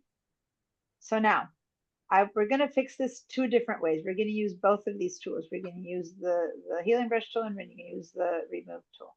So we're going to compare them. So to do that, I want to make a copy of this background layer. So let's have two versions. We're going to fix it twice. So let's select this background layer and do Command J. Now we've got two versions of it. Command J. Now we've just copied our layer. Okay. Once you've copied your layer, we're going to double click on the name. Oh, well, you can unlock it first. Double click on the first one and call this one healing brush tool. And then we're going to double click on the top one and we're going to call this one remove tool. Where is it? Not remove toot, remove tool. Okay. So we're going to try. Yeah, find it. What's the name of it?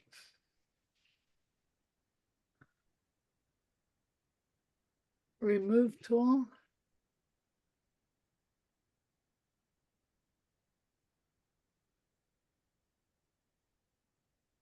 Disable Y- my remove tool.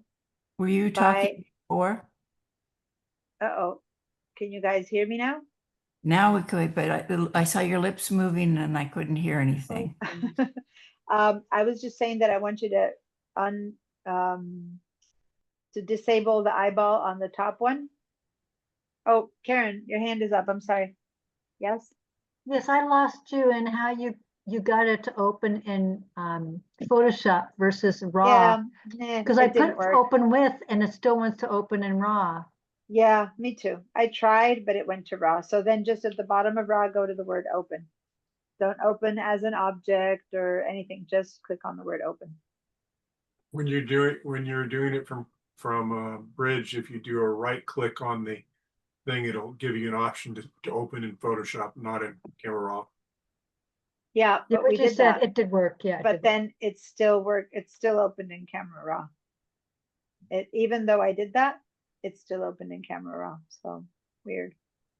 I would have assumed I could bypass it, but it didn't let me bypass it. Okay. So once you are here, I want you to select the bottom layer, disable the top layer, select the bottom layer. I only have one layer. Okay, Command J on that bottom layer to get 2 layers.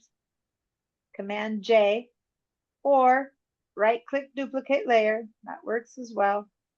And then when you get 2 layers, Got it. we're gonna turn the eyeball off of the top one and we're gonna use just the bottom one for now. So you need to select by clicking this bottom one. Tool, healing brush tool. And now Can my we're layers gonna- say layer 1 and background layer? Is that okay? Yeah.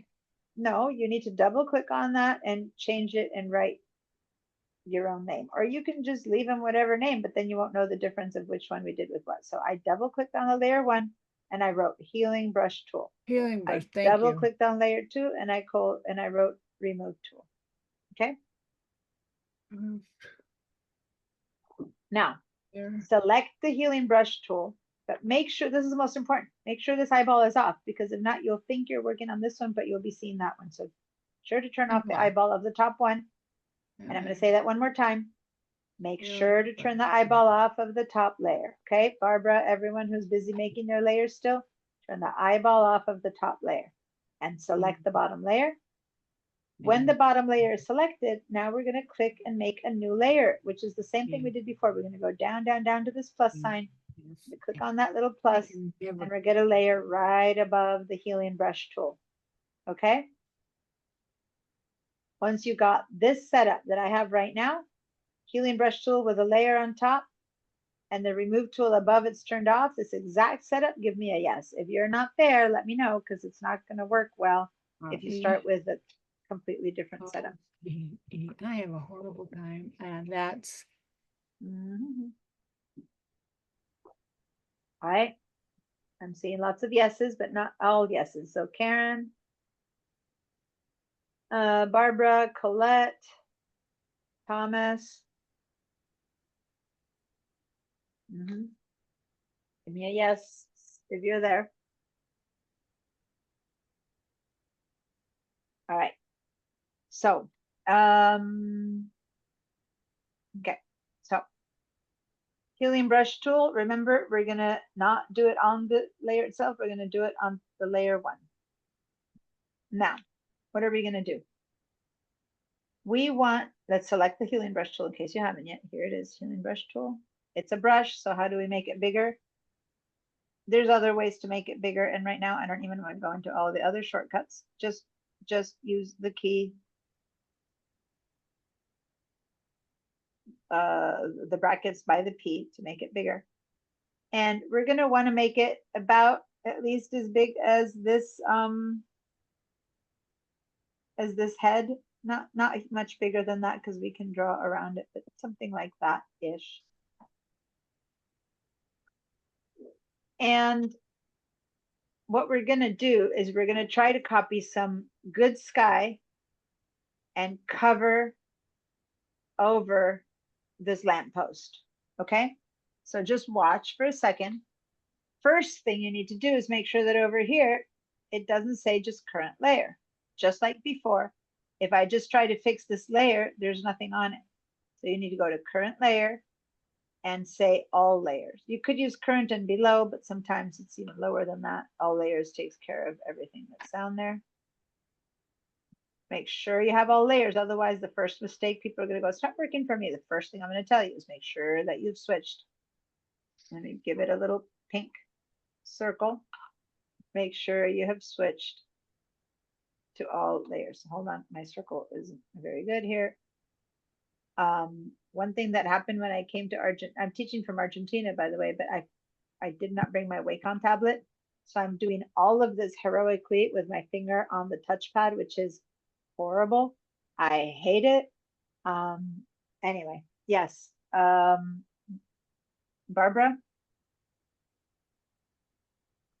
I don't get that layer one coming up the way it's supposed to.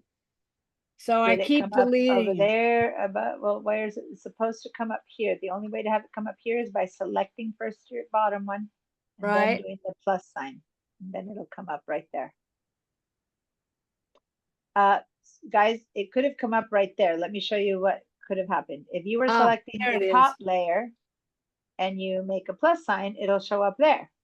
Because whatever layer you've selected, the new layer will pop up at the top. If that happened, you can just drag it down and put it in the right spot.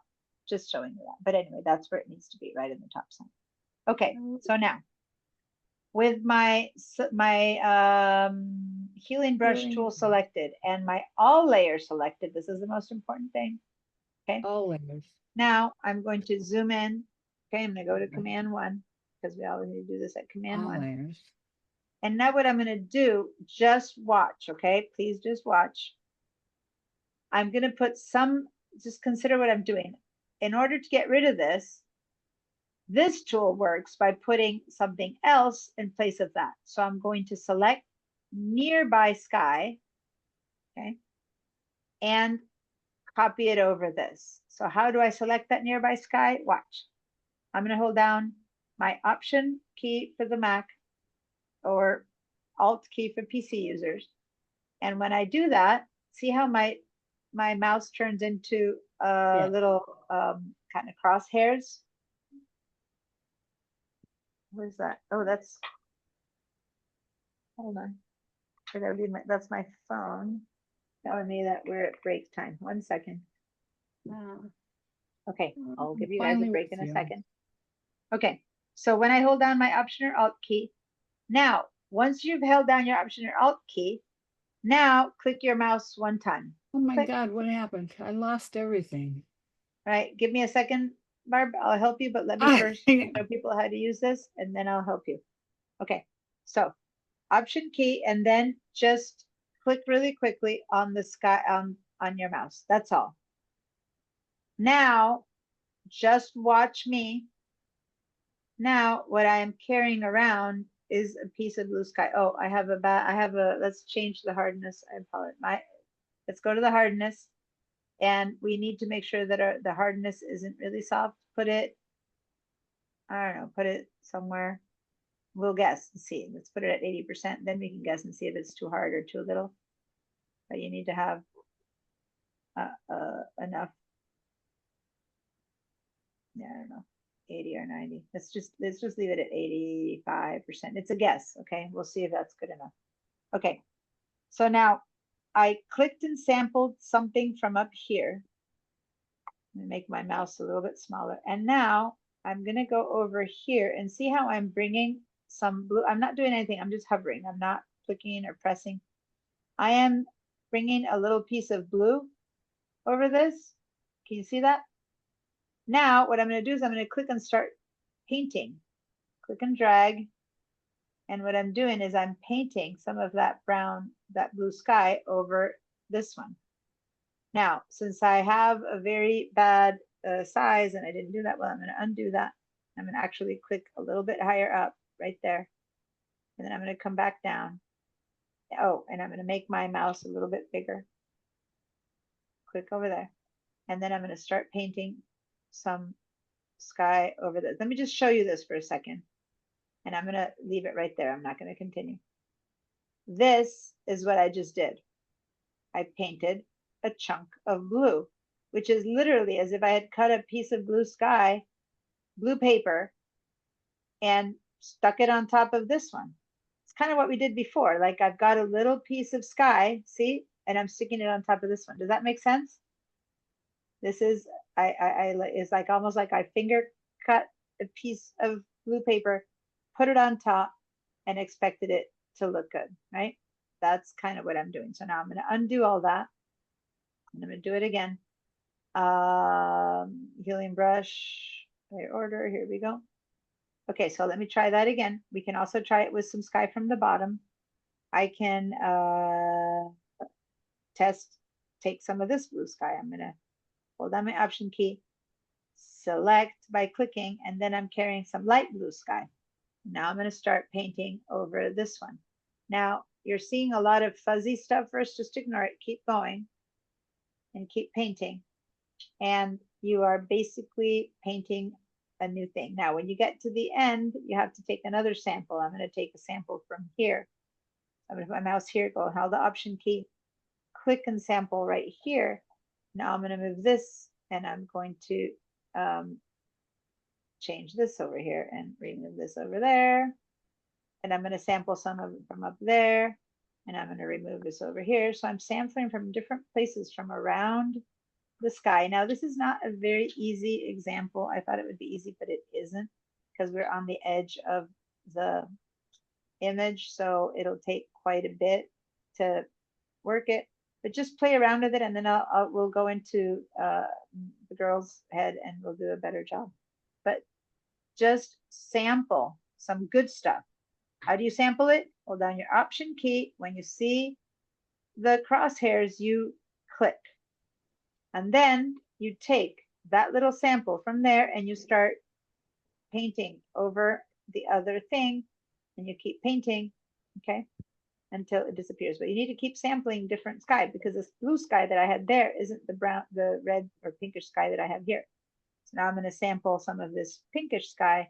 And I'm going to move over here and I'm going to start putting some of that sky over here. So with a little bit of, you know, elbow grease and hard work, I have hidden the old lamp. And there it is. I turn it on and off. And here's what's happened. I've just created that whole bit. It's not the easiest of examples. Gradient skies are never very easy to use, but I just wanted you guys to get a feel for the tool. You are basically grabbing something good and using it to paint over the bad. If that kind of worked for you, even if it doesn't look really, really perfect right now, if you got the technology, give me a yes. If it looks horrible, then we're going to practice on something else, and then we'll see if we can come back and make this one look better. Okay, so I got a note from Moni. How can I help? Okay, so I think that I don't know if I missed a step or something, because what all of the options you have above, I don't have all of those. My Are you I don't on the have, right tool? Okay, hold on. I'm on the right tool, but okay. Oh, no, I have current layers. I didn't have it before.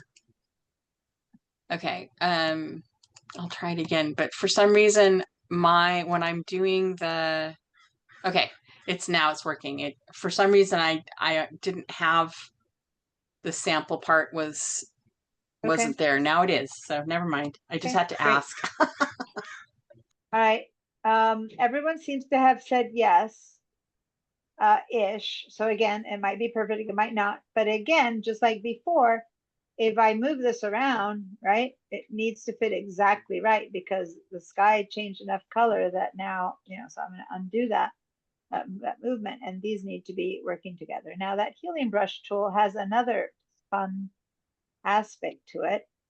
Not only does it use sky to cover up something that's wrong, but also you can copy something that's right. So for example, I can go ahead and let's make another layer right here above this one. I'm gonna just do a selecting layer 1. I'm gonna click a new layer right there.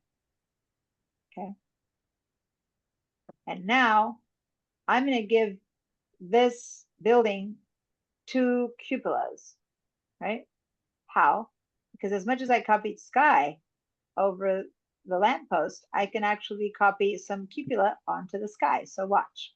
On layer 2, now with that same tool in my hands, I'm going to go ahead and I'm going to make it bigger just so it goes a little bit faster. I'm going to hold down this. I'm going to click the very top of this, the cross right there. I'm going to use that as a sample. I'm going to just go ahead and say click. And now I'm carrying a little cross around. See that? I'm going to go to the, hold down my Option or Alt key. And when I'm hovering over that cross, I'm going to click my mouse. So when I move away, I'm carrying a little bit of that cross. Now I'm not clicking or anything. I'm just moving my mouse around. Now what I'm going to do is somewhere over here, just watch this. Okay, demo time, demo time, demo time. Don't do it yet. What I'm going to do is I'm going to start, hold on, I meant to clean your feedback. I'm going to click, and without lifting my mouse, I'm going to start drawing. And if you look to your left, look at the original cupola. What do you see going up and down that cupola? Do you see a little plus sign? Crosshairs. I am not letting go of my mouse. This will take, I'm just moving it again and again for you guys to see that crosshairs, because watch, when that little plus sign kind of crosshairs is going around the edge, left edge of the cupola, what's happening on my mouse is that I'm drawing some of that cupola. See, it's like making a little copy of it. Now I'm going into the middle. Look at the plus sign on the left. Don't look at my mouse. Plus sign on the left. I'm covering the middle of the cupola, and over here on the right side, I'm drawing cupola. As I get to the right side of the cupola, I'm going across there, and on the right side, then my mouse is drawing a piece of cupola. Pretty cool. I am basically recreating a piece of that over here. Now I've done it so many times that I've actually managed to make it even darker, and I'm ruining that building because I kept going and going, but now I've stopped. I let go of the mouse and then pressed it again and got a third one. Exactly. If you let go of the mouse, you're in trouble because you're still carrying that little cross around. So you have to start again. You can't let go of the mouse. So again, this isn't necessarily the easiest thing in the world to do. It was one big movement though. I only did that in one healing brush because I never let go of the mouse. So I'm gonna Command Z and it's all gone. Now I'm gonna do one more example and then we can go. We can all do it. I'm gonna put my mouse in the middle of this little window. Hold down the Option key, click my mouse. So now I'm carrying around a little piece of that window. So now I'm going to go over here and I'm going to click and drag and I'm going to start painting. And notice that although I am painting the cupola, what color is the cupola showing up to be? Blue. It's adapting to the current background, and the current background is blue. So it's coming out much more blue, isn't it? Yeah. Versus when I put my mouse here, it was coming out darker pink because it was adapting to that darker pink of the sky that I had there. Remember my first one came out darker pink? This tool copies the shape, but adapts the color to where it's landing. Okay. So instead of making exactly the same color, it landed on a blue sky, so it became kind of bluish. I'm going to just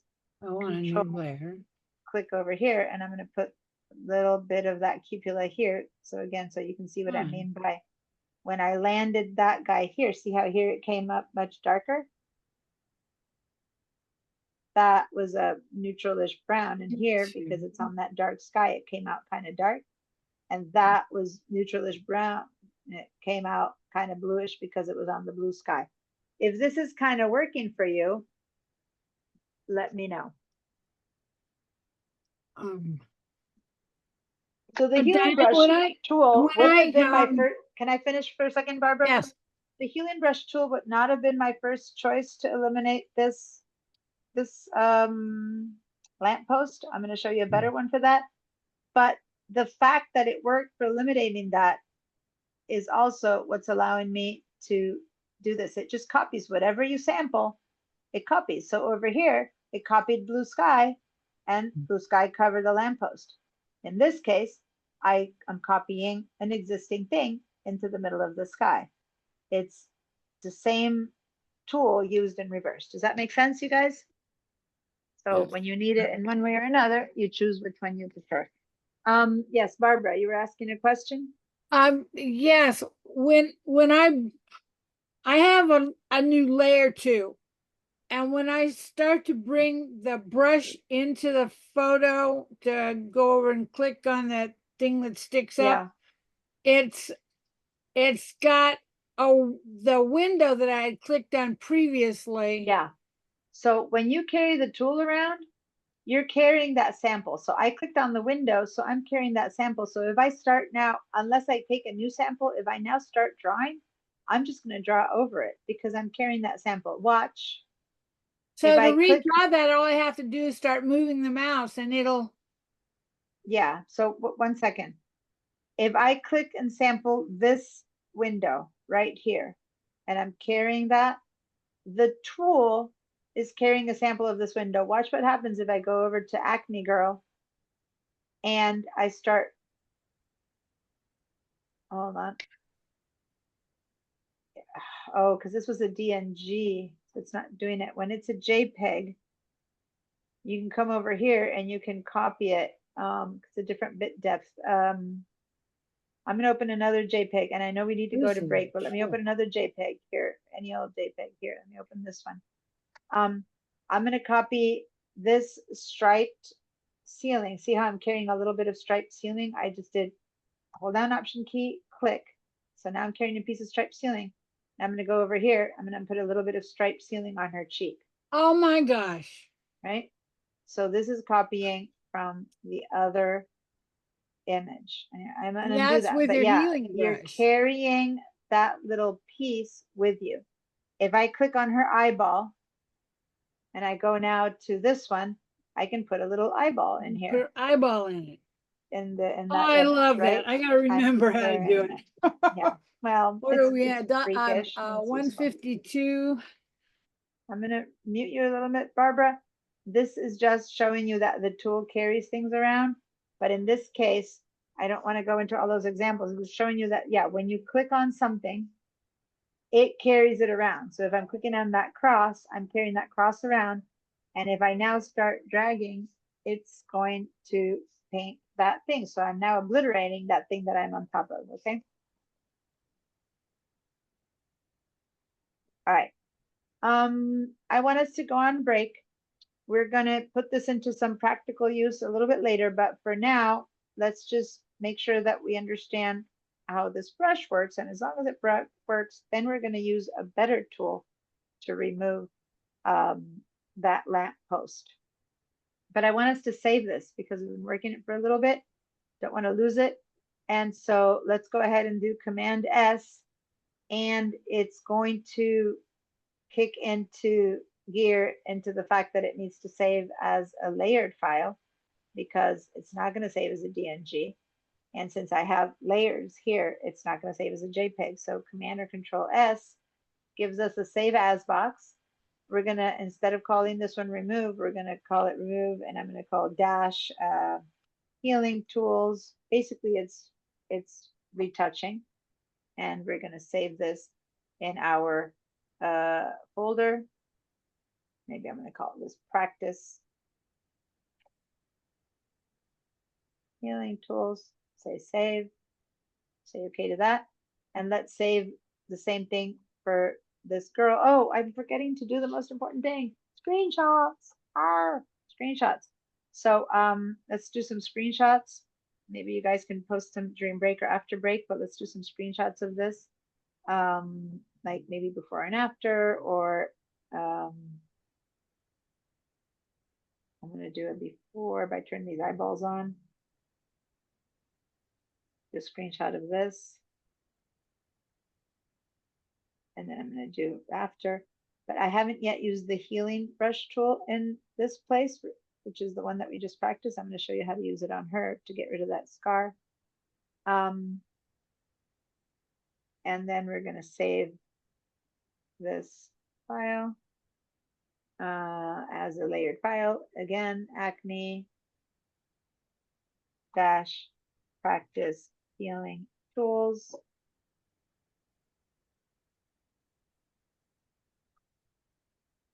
And now I'm going to do some screenshots of this, which is the main screenshot I'm going to do is the removal of the, do a screenshot of this. There's a lamppost, and then I'm going to turn this on to show it without the lamppost. Okay. All right. I know. My alarm keeps going. You're not letting these people go. All right.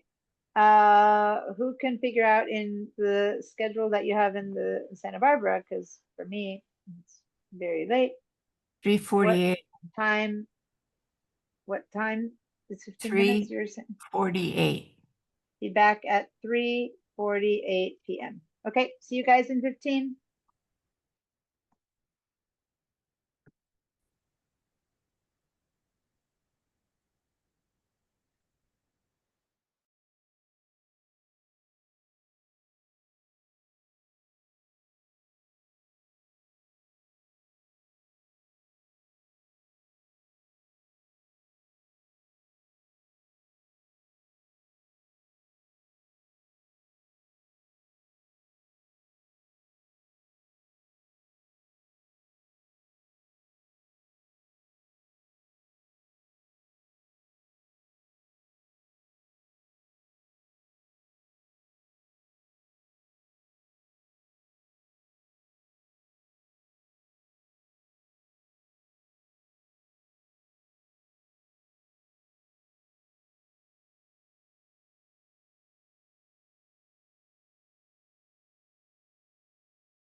Okay, sorry, it took a little bit longer.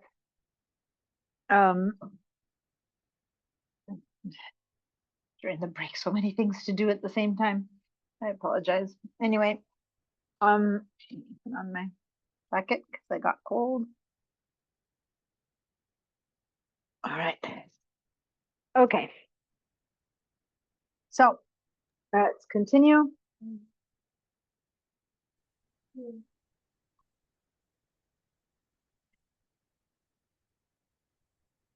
All right, so now we're going to figure out what other really cool tools Photoshop has available for us. And let's head over to turn all these eyeballs off. We're going to just kind of forget that example. And we're going to turn on the eyeball of the top one, where once again we have our lamppost up front and center. Okay. And next, we need to select that layer because probably one of the other layers is the one that's lighter colored right now. So let's select the remove tool. So we're going to use the remove tool right here, and we're going to see that one and not see anything else. So that's the first step. Oh.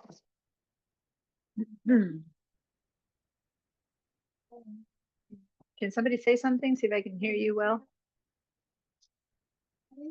Somebody. Can Hi you hear there. me? Hello. Okay. Hello, hello. Thank you. Got it. Thank you. Hello, hello. All right. All right. Now, we're going to once again use it in a non-destructive way. So once again, we're going to click on the plus sign. And this one should pop up above everything because we had this one selected, right? So it should pop up at the top. We're going to select that layer 3. If you did go back and forth, the one that's the new one is the one that should be selected. Now we're going to go to the 3 band-aids, the middle one, the one that has little stars. All these little tools that have these little tiny stars. It's kind of like the artificial intelligence tools. And once again, I'm going to make sure that we sample all layers. We also want to make sure to turn off, okay, the remove after each stroke. So these are 2 things that you might have turned on, or you might have already changed it from some other class that we did this. Now, there's some other features that are here that we want to make sure. To start with, we're going to have the generative AI off. So let me undo all of this and make new circles. We want sample all layers turned on. We want remove after each stroke turned off. And we're going to start with generative artificial intelligence off. We're going to play around with this and see what are the different settings, okay? So on, this one is on, and then this one is off. And for now, this one says generative AI off. Okay, any questions? If not, once you have the settings exactly like mine with a layer 3, then give me a question, raise your hands. Yes, Ed? So Photoshop released a new version this morning. And they changed the remove tool. It is, number one, much better. It's faster and everything else. But the big difference that it has in there is it now has a choice that you can actually create a layer automatically when you do the tool. And How cool is that? that's a feature that Adobe has said they are going to start adding on to lots of features because, as you know, people do destructive edits and they don't know about it, and now it's going to do it automatically for you. So as soon as people update, it's going to look a little bit different at the top. All right. So guys, I'm not one to say that you need to update immediately, but if you do have your computer set up in a way that it updates immediately, maybe already today, if you did update before class, you already had this feature working differently.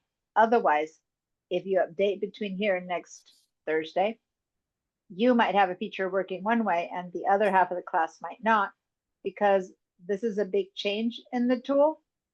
Like when I say big change, when it really works in a way that's different. Now, you know how each time I've told you, make a new layer, make a new layer. That is the only way to make things non-destructive, and people don't know that. They use the tool, they make it destructive. So what Ed is saying, and I hadn't read that. He's the one who always tells me when there's something new because he's up on top of those things. That's so cool that if I now click on this tool, automatically a new layer will be created. That will avoid everyone making mistakes. So that's really cool. Now, for now, I haven't tested the new one and I have the old one. So we'll see how this one works and then we'll work on it again next week. Again, you don't have to update. It'll work fine the way you're working it. When you update, it'll work the way that it'll work next week. I'm going to go ahead and update it after class. Now, what are we going to think? So thanks, Ed, for that info. That's actually good, really good news. These are the tools that really make Photoshop so special. Well, it's special for many other reasons, but some of these, some of the retouching tools you can do miracles with them. We're using them at very broad strokes. So anyway, here we go. We're starting. I see your hand is up, Barbara. What's up? I'm so lost. I can't get the top of my Adobe to look like yours. Okay, so we're choosing, whenever this bar looks different, it's because you have a different tool here on the left. Okay, on the left, we're choosing the remove tool, which is the middle of all the little band-aids. That's the remove tool. But watch, you guys, if I choose a different band-aid, the tools are different on top. If I choose anything, any other tool that I choose, the eyedropper, the tools change. So this here always changes. If your tools don't look like mine, you have the wrong tool. Very different. Yeah, pretty much. Maybe you've updated. Okay. Go ahead and do Photoshop, about Photoshop, and tell me what version of Photoshop you have. You know, that's what happened to me earlier. And I think I clicked on the different layers back and forth. And for some reason, then the top changed. 26.5. Okay. So I'm on 26.8.1. And this tool, well, there you go. You just heard Ed talk about it. They are really, really changing it pretty much on every update. So if yours looks quite a bit different, at very least, it'll have a sample all layers. And at the very least, it should have a remove after stroke, even if it's over there or over here. I think it used to be over this side. Fine. Do you want to share your screen so I can see? And the current one is 26.9. Where is it? Where is it? I'm not on the current one. I'm on 26.8. I'm on, I know that I didn't update the last couple of days. Okay, so. I'm on 9. All right. Yeah, so, I'm on 9 and I didn't get an automatic layer. All right, so maybe it's 9.1 or something. What, I don't know. What's the newest version? It's a check box on the tool on the top. Okay. Okay. So right now, your tool here, you have the sample all layers. Please turn this on. So it's pretty similar to mine. Yeah, turn that on and then turn this one off. And then over here, auto may use or may not use the tools. This is the one that's different. This one here, that's the one that's remove really different. after each. No, that one, that you have them set correctly now. So leave them. Those are the most important ones. So the rest for now, don't worry. It'll work. The tool will work the same for you as for me. So anyone who sees this the way she has it, the most important ones is that sample all layers has to be turned on and remove after each stroke has to be turned off. Those are the two. The rest, don't worry about. Okay. I'm going to stop my share, your share, and reshare mine again. Okay. So I should go and update it. Now, update isn't for everyone. If you have a computer that's older or doesn't have enough power or GPU or the right video card, and Photoshop is already groaning and not working well, at some point you need to stop and say, well, I'll use the tools the way they are. But if you have a computer that, everything you throw at it is good, then sure, yeah, let's update and see what happens. Okay. So this Everything's is, working great on mine, but my fan keeps coming on. well, that's your computer working hard. So that doesn't mean it isn't working, just it's working hard. Generative AI off. This is the one that Barbara had different. There's 3 choices, right? There's the, and right now they're hiding. Let me just share my entire screen for a second. I need to see all the choices and you can't see them. I don't like sharing my entire screen, but there you go. There's auto want it may use off? generative AI. That's what Barbara had. There's generative AI on or generative AI off. Right now, let's go with generative AI off. We can Okay. choose which one we like better, but right now I'm going to choose generative AI off. Okay. So if everyone has those settings, what we're doing right now is we're using the remove tool the way it was originally created. It's been around for a couple of years. Then they started putting a lot more artificial intelligence onto it. Sometimes I like one more than the other. So I'm not going to say one is better than the other. Sometimes you get a better result with one, sometimes you get a better result with the other. So you need to know how to use them all and compare. Depending now- on what? Well, on your image, you try one, you go, let me try the other one, and you go, I like this one better. It really is depending on the image, and you won't know until you try both. If you like the first effect, stay with the first effect. Don't bother going the second one. Now, Okay, thanks. I'm going to go ahead and start. Oh, I lost my extra layer, I think, with all my redos and undos. Here we go. They need to be on the top layer. And now I'm going to just paint across this just a little bit bigger, not too much bigger, because anything you paint will be removed and you don't want to completely recreate the world. So I'm going to just paint along this lamppost. Okay. And then because it's not automatic, because I told it not to work automatically by turning that guy off, when I've painted enough that I think I'm ready, right? So if you didn't think you painted enough. Oh, you my can go screen back. just turned red. Then you get to, you can click on this little check mark right there and make it work. So now it's going to think. Let's see. Now I lost the picture. Hit the return. Ah. So that's what I got. I'm going to undo that again. I had a bad result. I'm going to try it again. I'm all messed up. I'm going to paint it again. And let's try again. Okay, so now I'm going to click on that little check marker. I can hit the return key. I think the return key makes it work. Oh, that's a much better. So the first time I did it, I didn't like. The second time I like it. So the first time I had like a little black splotch left over. The second time I like it. What do you guys, did you try it 1 or 2 times? Do you like the result? I'm going to turn this off. Here it is. What This did is you my do new to result. what did you do to remove it? I Okay, let me highlighted it. undo that again. I'm going to start all over again. So each time you do it, it might give you a different result. I used this tool to paint a bit bigger than my lamppost. Okay, so a little bit bigger than my lamppost, not too much more, because if you go too much more, you're removing and a lot of stuff, right? You want to keep as much as possible what's real, right? But I went ahead, don't make it too much smaller. You want to have some space around it. And then I either hit the return key or this little check mark that's up there. I like using the return key. So once I hit the return key, boom, that's going to get processed. Well, that was easy. Now, no, that wasn't. See, this time it left a little bit. See how each time it's a little bit worse or a little bit better. This time I got a little piece left over there. So I preferred my second choice. But that said, still pretty good. Now I can just do that again and then hit return key again. And then that one went away. If that worked for you, the end result is the same as this one. Okay, remember that I did this by hand down here. I copied this piece over, right?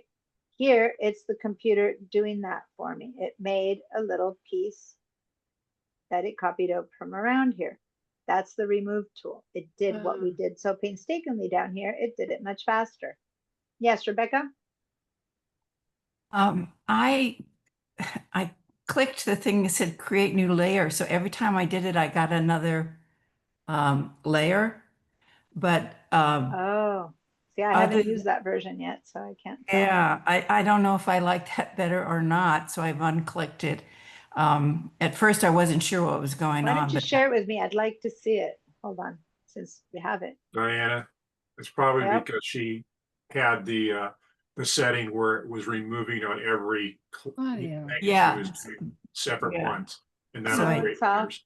No, it's off. She has it off. I just Remove turned it activity off. stroke, it's off. I had it Oh. on before because that. Oh, So I went, wait a minute, I've got all these different layers. yeah, got it. So go ahead and do it- Command Z, Z, Z, Z until they all disappear. Go ahead and do that. There we go. Now, well, go back to the original there. And now, where's that setting of create new layer that you're talking about? There it is. Create new layer. Mhm. And now zoom down so you can draw over the lamppost. You can't see it, so you need to zoom down. Okay. And now draw over your lamppost.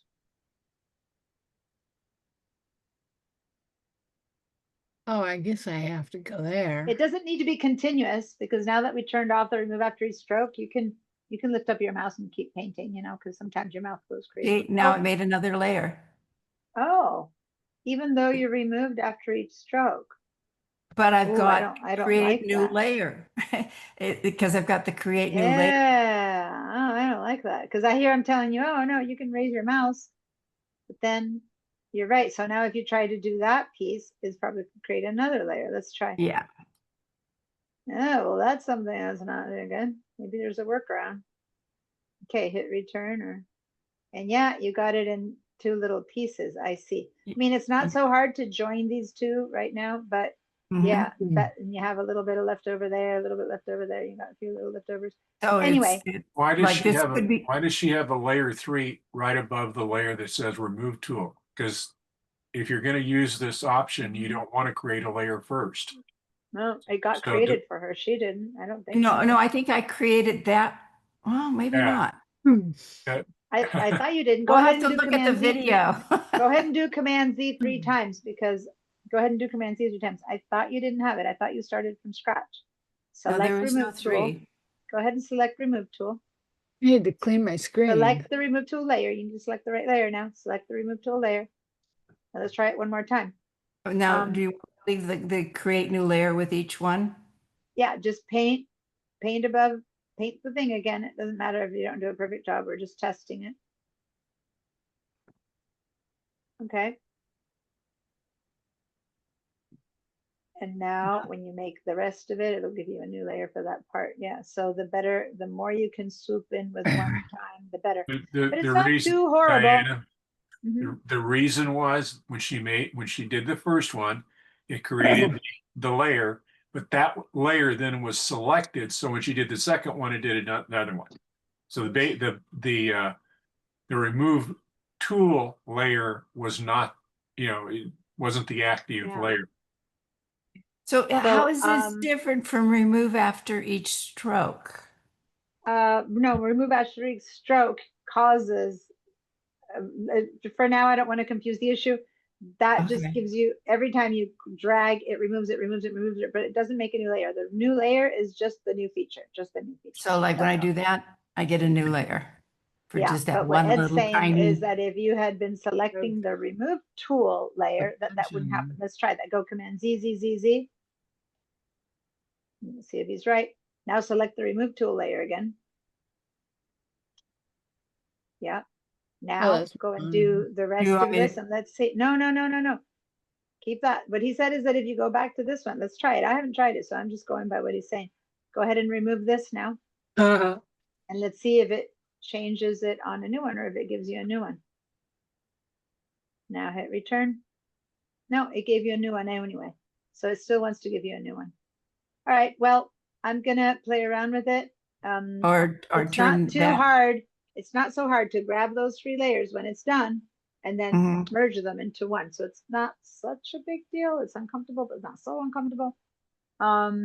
Let me make my opinion once I play around with it. But for now, I'm going to go back to Photoshop, and right now I want to try how different is it going to be if I do have generative AI. Now, since I got a good result, I can't trust it's a good result until I explore it at 100%. So Command 1. Now I have to, and how do I check where it is? Because I turn this on and off, and then I look exactly where I see that, and I look and I look and I look and I go, you know what? Yeah, let me see there. Yeah, it's pretty good. When I did it earlier on for a sample, I had a little aura, a little like halo around it. So it's actually doing better right now. And that's with generative AI off. Okay. Now, generative AI should be technically even better, but sometimes it's better and sometimes it's not. So as you can see, in this case, without generative AI, it did a good job. And trust me, doing a good job on a gradated background wasn't something that would have happened automatically in the past. Now, I'm going to double click layer 3, and I'm going to call this one Gen AI off, just so I know that that was the result with the generative AI off. Meaning artificial intelligence didn't do any of this. It was basically the remove tool, pretty much an automatic healing brush tool. And now what we can do is try one more time. Turn off this eyeball just to compare. Select your remove tool. So that's a good result. I had to do it 3 times, but I like it now. Now I'm going to go back to the remove tool, turn that one off so that it's not valid anymore. And I'm going to make one new layer. And I'm going to call this one Generative AI on. Gen AI on.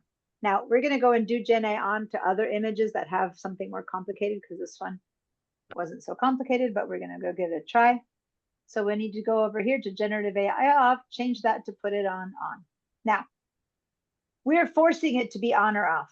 The auto, it would have decided itself if it needed AI on or not.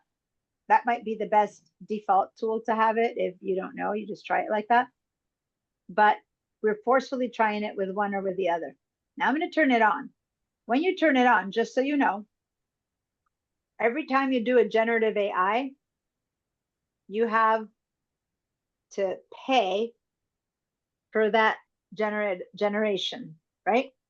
Now you have, I believe it's 1,000 credits per month. So you can do 1,000 generations, and don't quote me on that because I think it's 1,000, but I'm not 100% sure. So you can do 1,000 of these. If you need more than that, then you need to start paying them. So kind of once a month, your account. And Ed, of course, has the latest on this. So Ed, what's the latest on that? Who do you pay? The remove tool does not use a credit. Okay. Since over here, it's talking about the user guidelines. How about you guys click on Adobe Generative User Guidelines, and it'll take you to the internet, and then you can read up on it and find out exactly what does or doesn't use credits. So this is all their information about how much, how little, and all that kind of stuff. This tool does not use credits. There's another tool where we're going to actually generate AI, which is down here when we need it. And that one will possibly, depending on how you use it or whatever, you can use credits. And so for now, the amount of credits you have in a month depends on what plan you have. yeah, So the educational, I think, is 1,000. well, if we all have Creative Cloud, that's the highest one, and that's 1,000 credits every month, and they do not roll over. So on the date of your anniversary of when you bought your product every month, it rolls over to a new 1,000. Yeah, you never get more than 1,000. Right. If you're on a photography plan, that's a different story. It's only 100. So Yeah, they have, photography. they've had that photography plan for years where you get Lightroom in Photoshop and a Yeah. little bit of cloud stuff, and that's it. I think Harry, no, I think Harry, you have the Creative Cloud. Whoever's on the Creative Cloud here right now is paying less for all the apps than if you are just on the photography one. Because through the school's educational discount, I'm you on get the it for photography cheaper. plan and I have a whole bunch of apps. Yeah, so then you're not on the photography plan, you're on the Creative Cloud plan.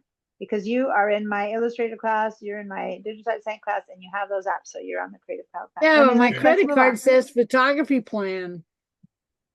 Well, Need to talk maybe to you're being somebody. charged for both, so be careful. Maybe you paid for one and then you're still being charged for the photography. So How about we Diana- talk about that a little bit later, though? Yeah, Can I Ed? throw in one other thing? If you click on the home, the house at the upper left corner, it'll bring up and see where you see on the far right corner where you see the blue sky thing. No, there. If you click on it, it will tell you about your account, and then it will tell you how many credits you have. Perfect. So I have used 5 of my credits this month. And the next reset will be August 25. Okay. So if you've never used it before, you should have 1,000 over 1,000. If you've been using it, you should have less up until a month from now. So if you need more than that, you need to actually pay them, and it's a premium feature and yada, yada, yada. Okay. So if you did that, to go back to Photoshop, you can click over here. So see this house? And click on this little arrow next to the Photoshop and you go on to Photoshop. All right. Let's do the generative AI on, which doesn't use a credit, because even though it says generative AI, some features use it, some features don't. And I trust that Ed will keep me up to date to which ones do and which ones don't. Okay. I'll mess So- up again. Excuse me. Now, Hello. Sharon, Diana? yes, Yeah. yes. So, okay, I am not getting the lamppost in any of my Find layers. distraction. Did you take it off? Maybe you took it off destructively and that's why you don't have it on any of them. Let's go ahead and share your screen. Let's see what's up with you. It's all messed up. Oh,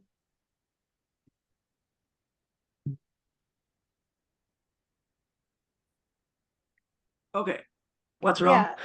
So it's not that nothing's wrong. It's just that you have this and you get my colored pencil. You have this eyeball turned on, so you are hiding your lamppost because Escape. this is what worked. You eliminated it correctly, right? So you're not seeing it because it's hiding. So turn this eyeball off. And see, Like uncovering. Uncover it. Click on that. Yeah, you're on the Zoom tools. You need to go back to the click on Photoshop again. Click on Photoshop. Yeah, I'm you're frozen. in go. Yeah, there we go. There we Good. go. Now Go go ahead. back to. Now go back over here, and turn off the eyeball. And there's the bottom, the layer that's right under is now showing. And see how you do have the lamp there? It's just that we just did with the remove tool had covered it. Okay. I'm good. All right, thank you. Now make a new layer first before I go, because I don't want to have to redo this. Make one more new layer, because now we're going to try it with generative AI on. It can't Which get is- small. Click on a plus sign. Yep. Click. And now we're going to do generative AI on. And then you're going to go grab your tool. Oh, mm, view, window, see window. And then go grab your tool, the remove tool. And then you're going to turn this one on. Oh, shoot. Come on. Okay, cool. And now we're going to do the same thing. Maybe someone's already went ahead and done it. And we're going to do the same thing we did before. Okay. And this time it'll be with generative you. AI on. Right. So now I'm going to go ahead and I'm going to do the same thing. I'm going to cover that. And I'm going to cover that. And I'm going to cover that. View. And I got a little bit too close there. And when I'm ready to go, I'm going to hit my return or enter key. And Removing area. Can't It's a get bit it slower. When smaller. AI is on, it's going to be a little bit slower because it's going to the cloud. The cloud, the AI, anything artificial intelligence happens through the cloud. So it always is a bit slower because it needs to go through the internet and back. And I didn't do a very good selection. So it's actually a worse result. But I did notice that I had left it too near to the lamp over there. So I'm going to Command Z and do it again. I need to leave a little bit Need more to shrink space. my window. Over here, I hadn't done a good job of selecting enough of my thing, so I'm going to do again. But basically, in this case, it did such a good job the first time that after 1 or 2 tries, I know it's going to do a good job here again. Let me hit return now again. Let's try that one again. It may use generative AI, but it does not use generative credits. See there? It may use generative AI, but it won't use generative credits. So it's warning me. Oh, again. Wow. Second time. This is actually worse. The other one I got it right in 2. That said, I'm going to go ahead and do that. And now it's actually going to do it onto this piece. And can you hear me? Yeah, but give me a second, Barbara. I'm trying to finish Okay. my sample. All right. So now I don't like that because I can actually see that little thing that I fixed. I can see there. Look, I don't know that you might not be able to see it. But I can see that last circle. I see it there. Guys, look at that.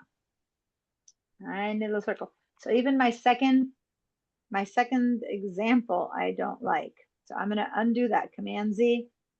And Command Z, I'm going to try it again. So I'm actually having a worse result with generative AI on. That's what I'm saying. You never know. And other times it's like clearly better. Sometimes it's not. You really, you got to just try it. And whenever someone said, depending on what, and I say, just try it, I mean it. Just try it and see. I'm going to get a little bit bigger.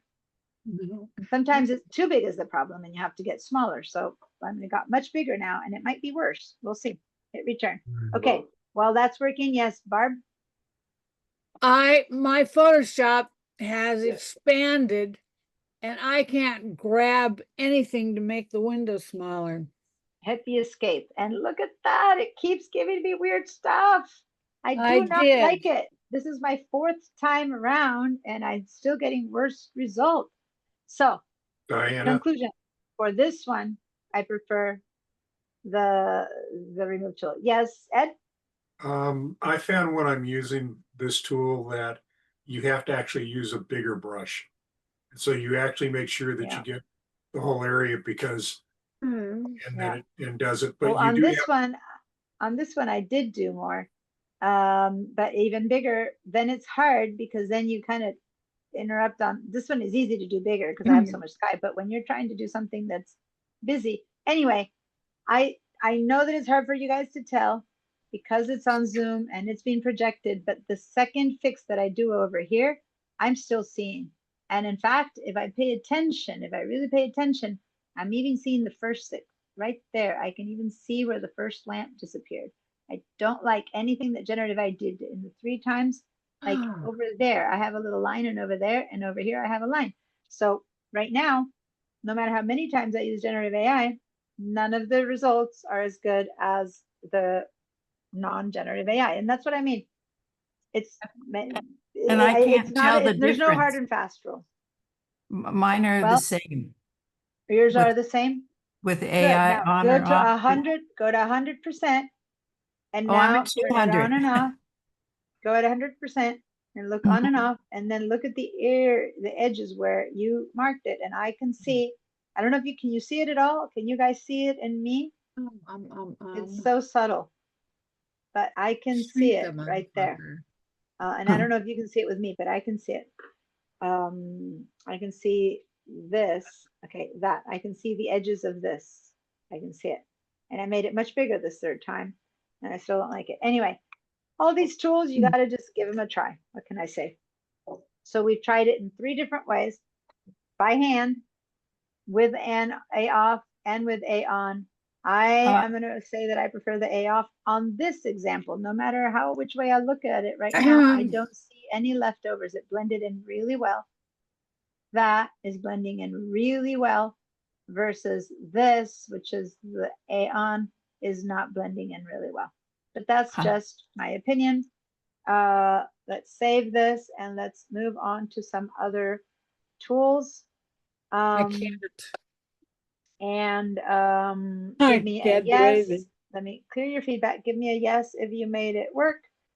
Give me a no if you could make it work, or raise your hand if you have a question. You know, right? If you could make it work, raise your hand. All right.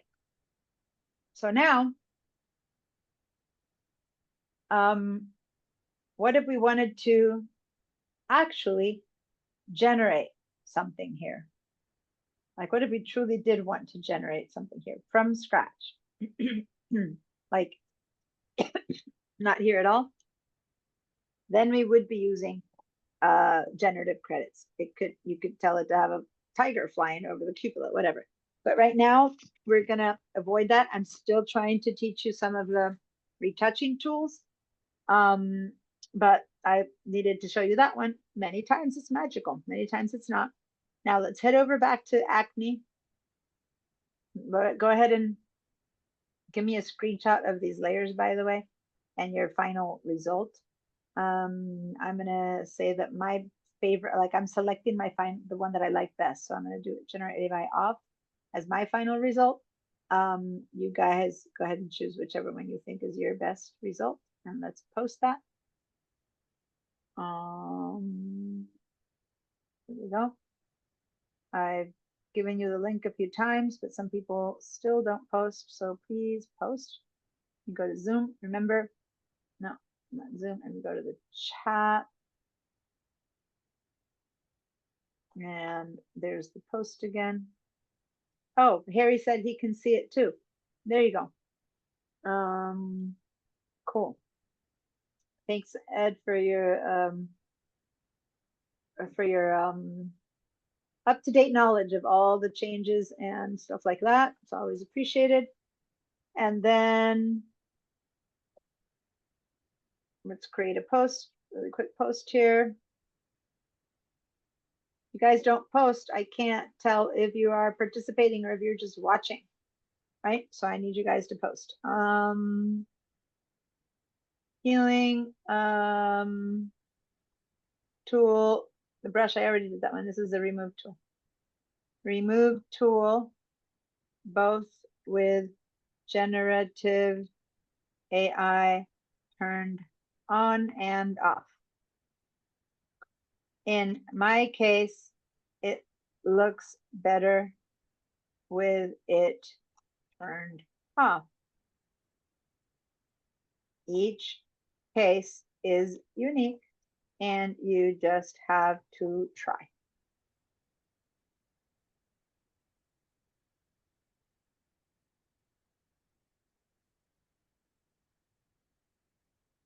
Okay.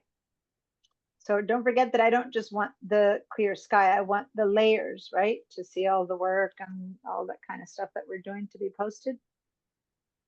Cool. All right. So back to Photoshop. I am having trouble getting into the Padlet. To the Padlet. Okay, so in the chat, do you see the chat where people are writing? Let me say, hi, here's the chat. Do you see something that said, hi, here's the chat, although I wrote it kind of weird. Do you see that? Did something appear on your screen saying, here's the chat? Yes. Here's the chat. Okay, right there where it says, here's the chat, I'm about to paste there. That's a link. Click on that link.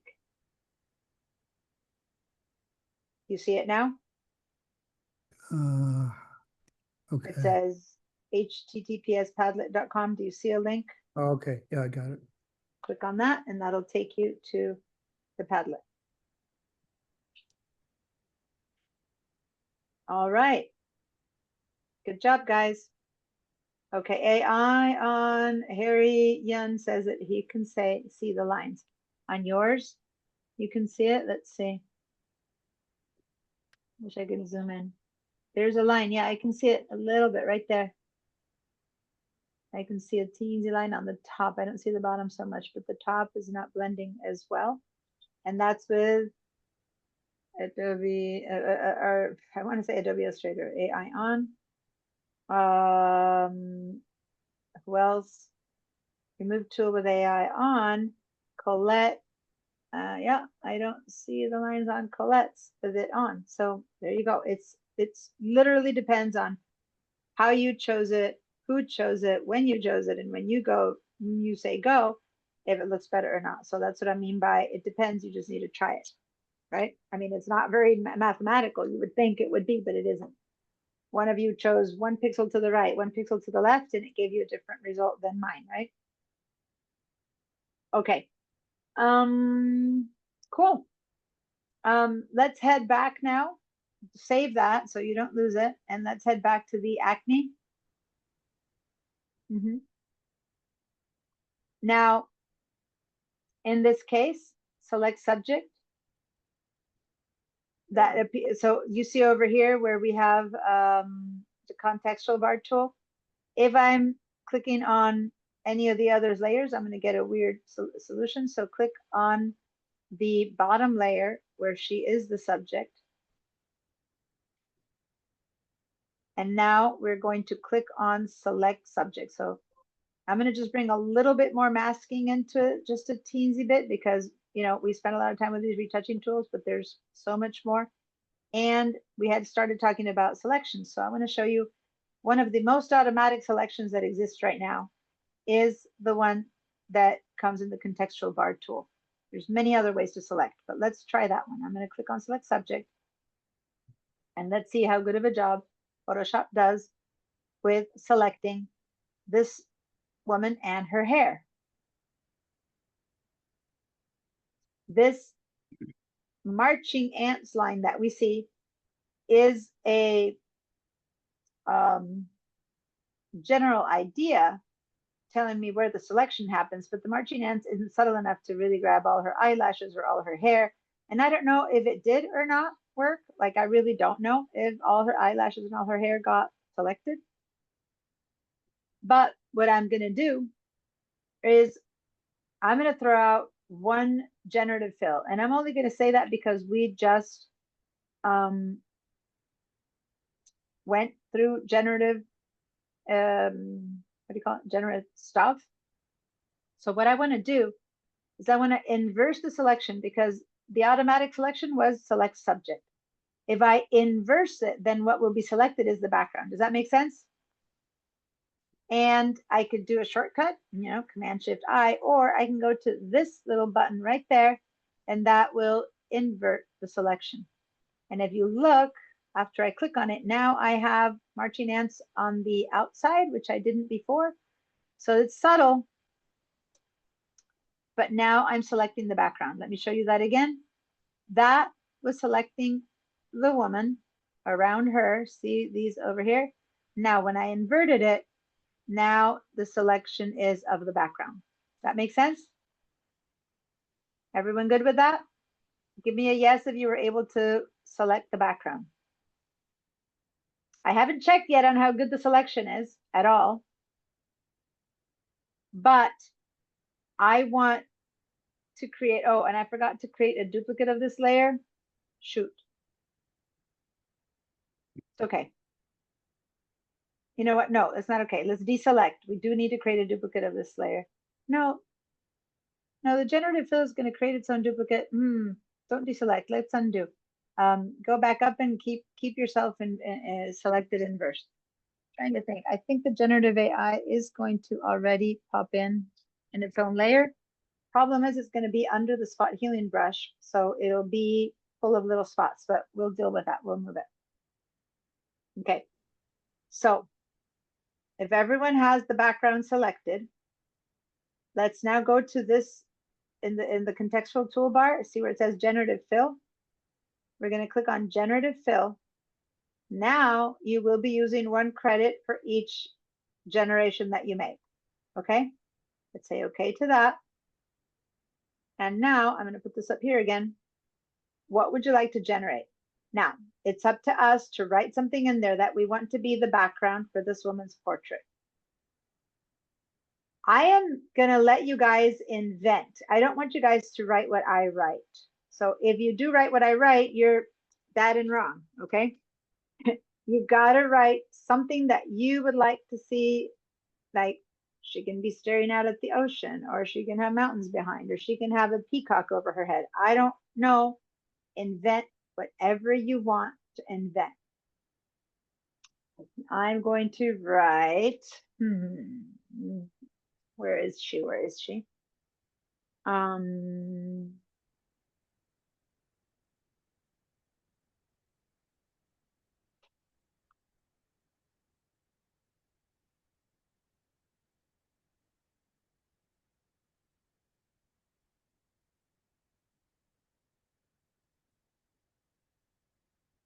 don't know. If it's too specific, she's at Mount Rushmore.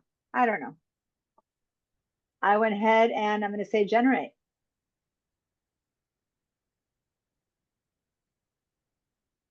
It's going to give me 3 variations, and I have no idea if it's going to do this well or not.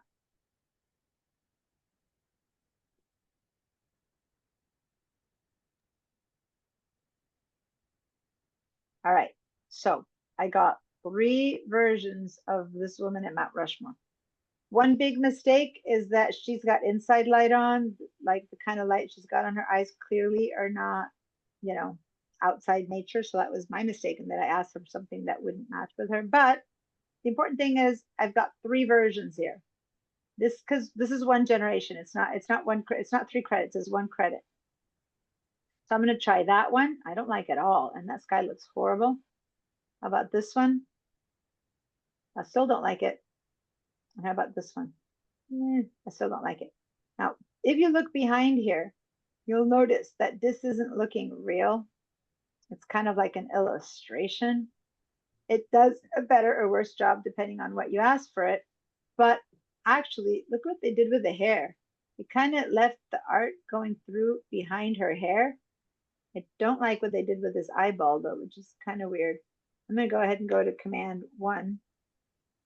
And I don't like how they cut her out of this image. So at this point, I would say that this is a very bad job. But that doesn't mean that some of you guys might have not gotten a better result with whatever you wrote. And definitely if you just had it change the color or something like that. But of the 3 choices, probably this one is the best one.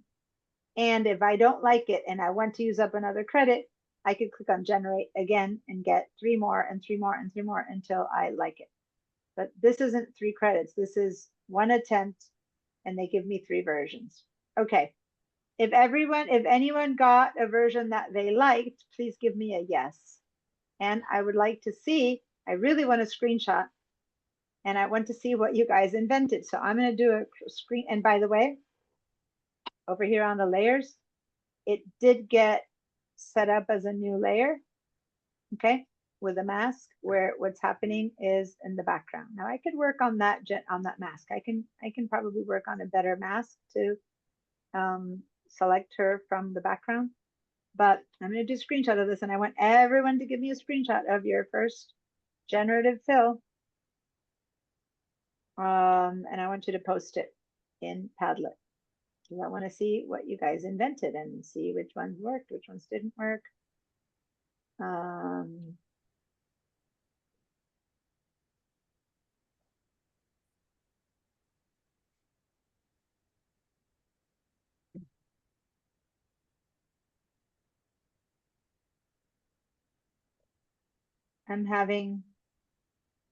going to stop my share. I'm having a bit of a issue with my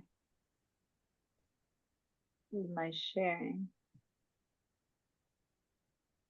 My window isn't wanting to share Padlet. So let me try again. Here's Padlet.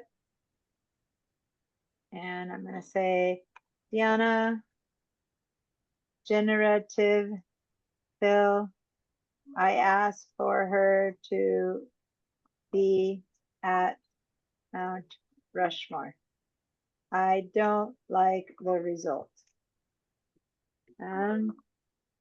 Here she goes. Sorry. It's my alarm reminding me that we have 15 minutes left. Okay. publish. Let's see what people did. Karen, you put her ocean scenery. Much better than mine, right? Looks much more realistic. Now, I don't know at 100% how the cutout is looking and whatever, but it looks good. The only thing that's a bit weird is that the sun is over there and she clearly has sun in her eyes, and generative AI is intelligent, but not that intelligent yet. So maybe what you need to do if you want to use another credit, and you can, guys, we're learning, is say, okay, ocean scenery with the sun in front of her face. Like you begin to be a bit more specific. You know, you begin to learn how to write your prompts, and then maybe the next few sessions it'll give you it. What I don't like is that they gave you a curved ocean. Come on, how hard is it to give you a straight, not a curve, but like a crooked ocean? Anyway, let's see next. In the jungle, left eye needs work. So that one there seems to be a problem for me. It seems to be a problem for you, because yeah, it's kind of iffy and picky. And over here I see a little weird thing on the lip, but that said, it certainly looks better than my Mount Rushmore, and they blended her in pretty well. Again, since this is a studio photo, it kind of looks weird to have her anywhere outdoors, but I kind of prompted that by saying something like at the ocean. Oh, well, look at that. This one actually, Lacey, shows something that's much, wow.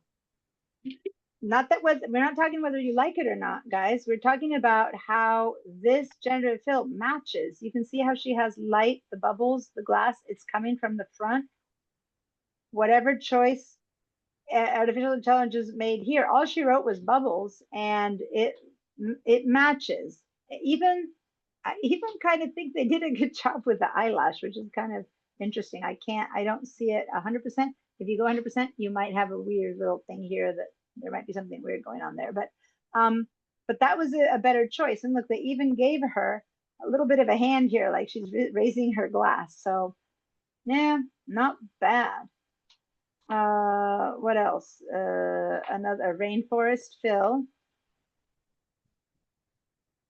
My only concern with these choices, is that the light doesn't match. But in this case, you could be staring at it clearing. The light is coming from the front. I would think that that looks like more dappled light.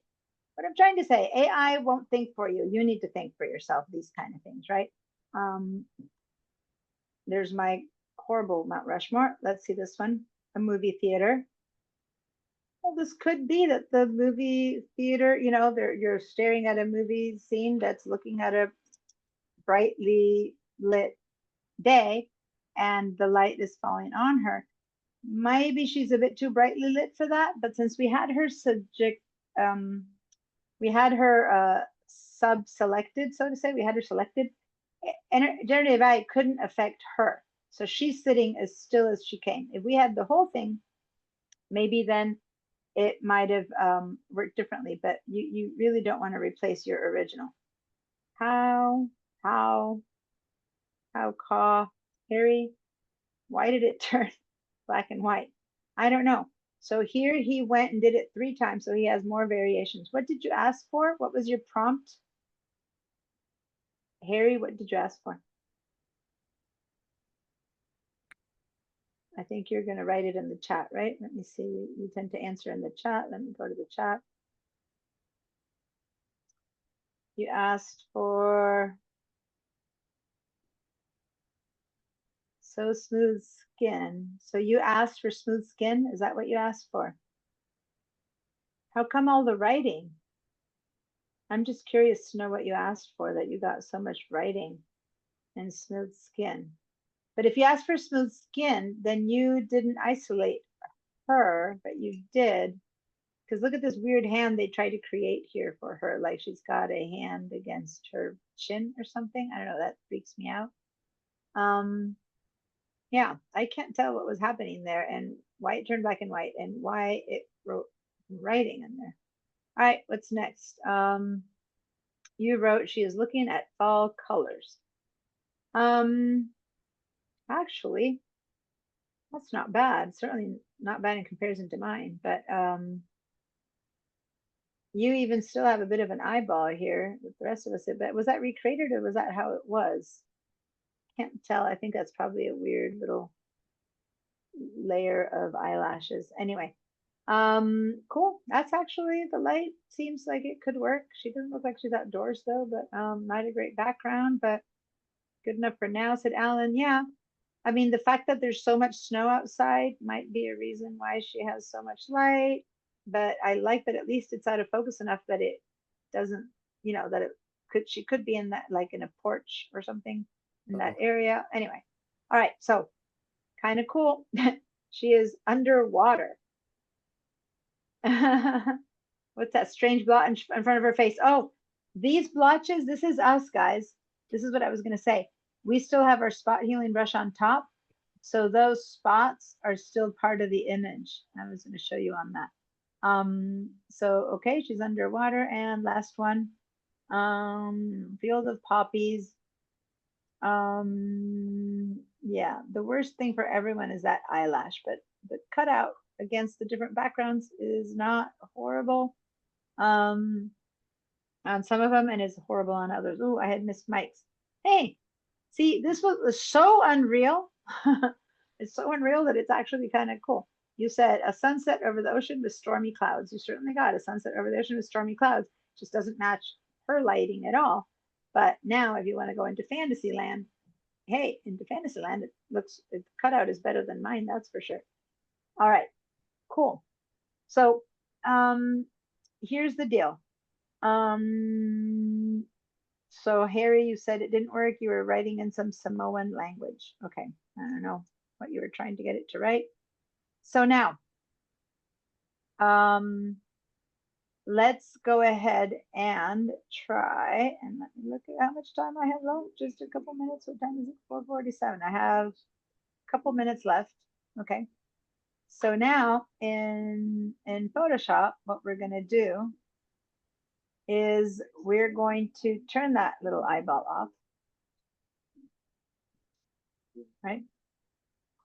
And now let's go ahead and select the entire layer, like no selection, no sub-selection at all.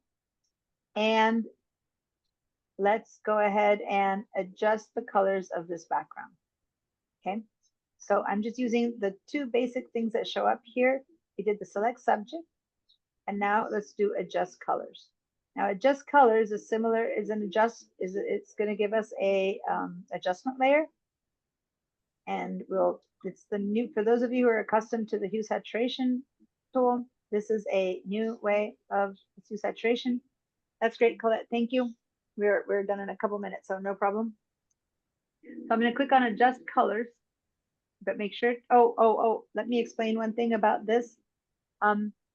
This here that we put on top of her, this is whoever had that weird splotch in front, it was like that. You just had the, let me unlink this for a second. What yours is showing, it was doing something like that, like these splotches. So whoever had that one, someone had a splotch. The splotches of the healing brush were in this area. So that's what you were seeing, okay? That's, I just wanted to explain that. Okay, let's select the girls, the bottom layer, adjust colors. Whoops. And when you adjust colors, this here is going to come up with the colors of the image. Actually, I need to turn that on. Colors that exist in the image. In the image right now, we have the salient colors are dark brown, light brown, and between, like basically all tones of pink and brown. Okay. So now what we're going to do, if we're not sure which this color is, as opposed to those, we can click on this little eyedropper there. Oh, eyedropper isn't live. Okay. So I think this is the background. So I'm going to select the background. And now I'm going to modify it. And as I modify it, one thing that's happening is that it's only modifying this bottom layer. Now, first of all, this is not a very good candidate to modify this way without masking, because the background and her skin are basically the same color, and part of her hair is the same color, you know what I mean? So as I choose one of these guys, it's immediately giving me, I'm gonna do this again because I'm gonna start from zero. Just colors, give me the main colors, and they are all, I'm gonna put it up here again. They're all colors that are shared everywhere. So it's very hard to isolate one color and change only one color without it affecting everything. Maybe if I'd gone for the dark browns, but since I went for this one, when I move this around, it changes everywhere, right? Can we affect that? Yes, it's too soon to the end of the class to show you how to mask that. But what I want to show you what's happening, so I'm going to make her all purple, for example. These guys are the things that fixed her pimples. But the adjustment layer is right above the original. And this was the fixing of her pimples.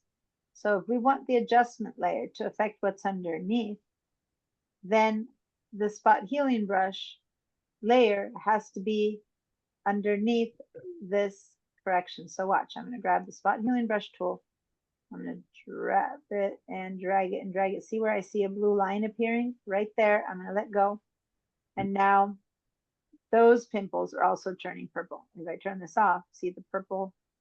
This is turning everything purple. Everything that's underneath. Okay. Now, when this was above, they were staying the original color that they were before. So now that I bring it down, they are turning the same color as whatever the color that is being affected by this hue saturation layer.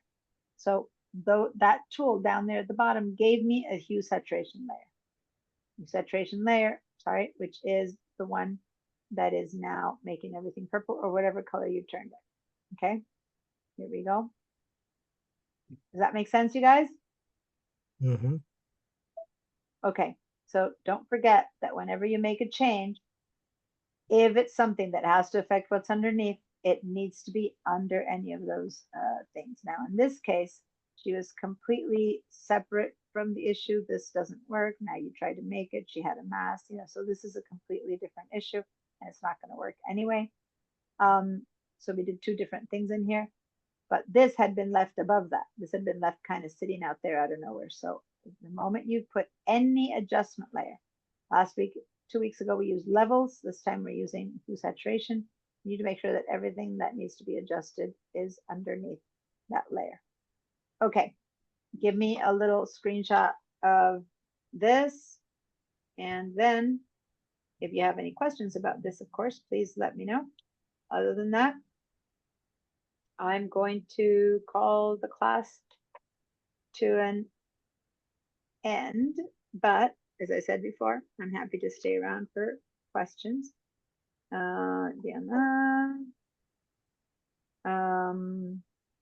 Hue saturation layer applied on a global scale, and a global scale because I applied it to the entire image. But the retouching of the pimples had been left above the new adjustment layer. So the pimples were still showing up skin colored. We moved the layer underneath the adjustment layer. We moved the pimples layer.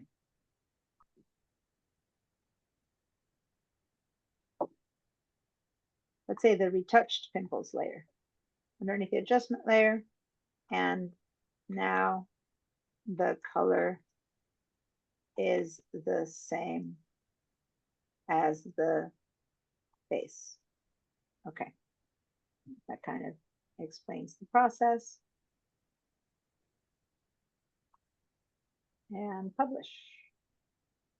All right, give me a yes if all of this was working for you. Give me a, I'm going to clear your answers if all this is working for you. If you have questions about the how to move things around on layers and stuff like that, and you need some help with that, let me know.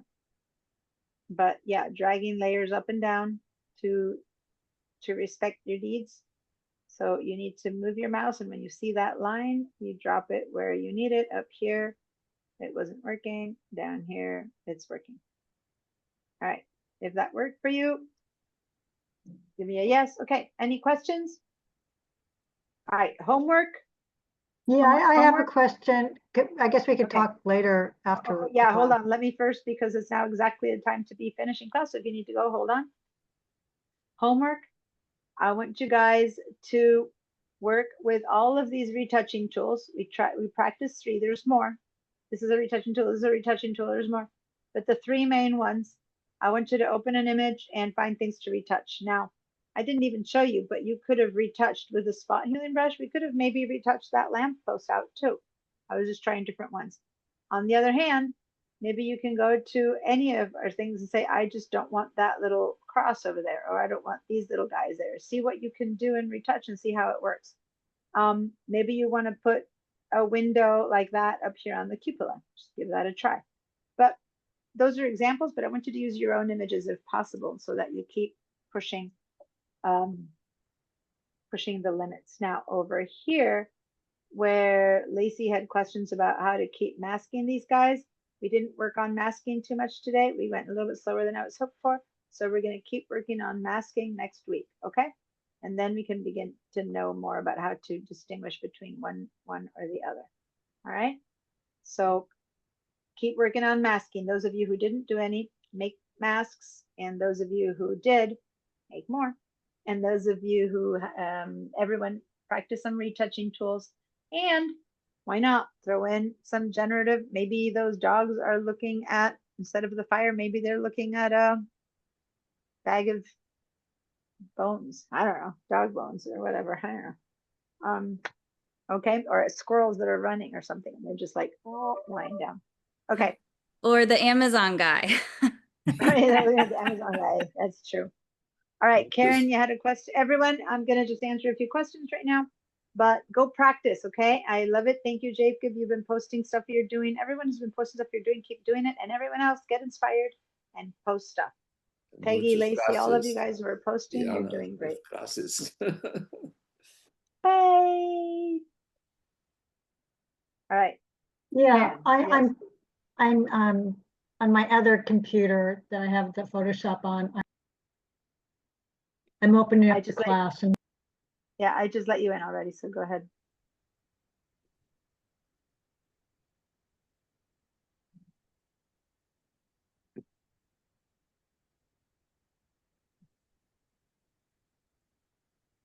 Okay.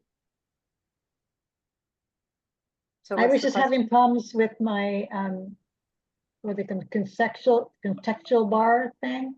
It wasn't having all the selection things that your bar is having. Because you have a different tool. So over there, you've got this tool on, which isn't the tool that I'm using. And in fact, you have a whole different set of tools here. So you need to, right now, I was in my regular move tool up there. And so depending on your tool, the choices that you get. Okay, but I wasn't having the color. Yeah, hold on. Hold on. Okay. Once you have that one, now you have a selection made, so you don't have the select subject. So first go, I said deselect. Go ahead and say deselect right here. Okay. Yeah. Now your bar is exactly like mine, right? But if you select subject now or whatever, now here you have the adjust colors that you didn't have before because you were in this contextual bar will always change based on what you're doing. So if you had a selection like you had before, it wasn't ready to adjust colors, but now that okay, so that caused all these problems. Yeah. Yeah, if so you're on a different tool than mine, it gives you tools that tool can do, which wasn't adjust colors. So you need to be on the same tools, then you get the same. Contextual bar on the one hand is great, but on the other hand, it's hard to teach because if people aren't in exactly the same spot as me, they're going to get a different bar, right? Because that's why it's contextual. It follows the context of what you're clicking on. Then these are the things you can do. And these things appear. If you're clicking on that, these are the things you can do. And it gives you these choices. So it changes choices all the time based on what you're doing. So by having a different tool selected, you are giving different options. Got it? Okay, so you just want us to change the background, basically. Yeah, but since in this case, it wasn't a very good example because her background and her face and her skin are the same color. So basically everything was changing, but yeah, go for it. And I was using these, it's a new set of tools. So I was using this to change instead of this that you're changing. So I went over here because it's a new tool. For those of you who've used the hue saturation before, I'm using the new version and it's called Adjust Color. So you choose the color you want to go for. And then you change it from here. Ultimately, it's giving you the same thing. It's giving you up here, the slider, right? But yeah. Okay. When we But I have a don't want to chance- use that because it changes her spot healing brush colors. No, and that's what we did later. Go ahead and make her purple or something weird. Okay. Make her something off. Okay. And now the last part of the class, I explained that the spot healing, this is where we fix the pimples. They stayed the skin color because this that turned it purple isn't affecting it. You need to grab this layer and drag it down so that the hue saturation is affecting the pimples. Okay, now there you go. So now the pimples also There, turn. that's it, huh? Okay. Yep. And just take a screenshot and that's it. Yep. Okay. Thanks so much. You're welcome. Okay, bye everyone. See you guys in a week. Some of you guys earlier, some of you guys later. Just practice, throw stuff up, get excited. I like Michael's like, oh, do so much stuff. I want you to do more of that.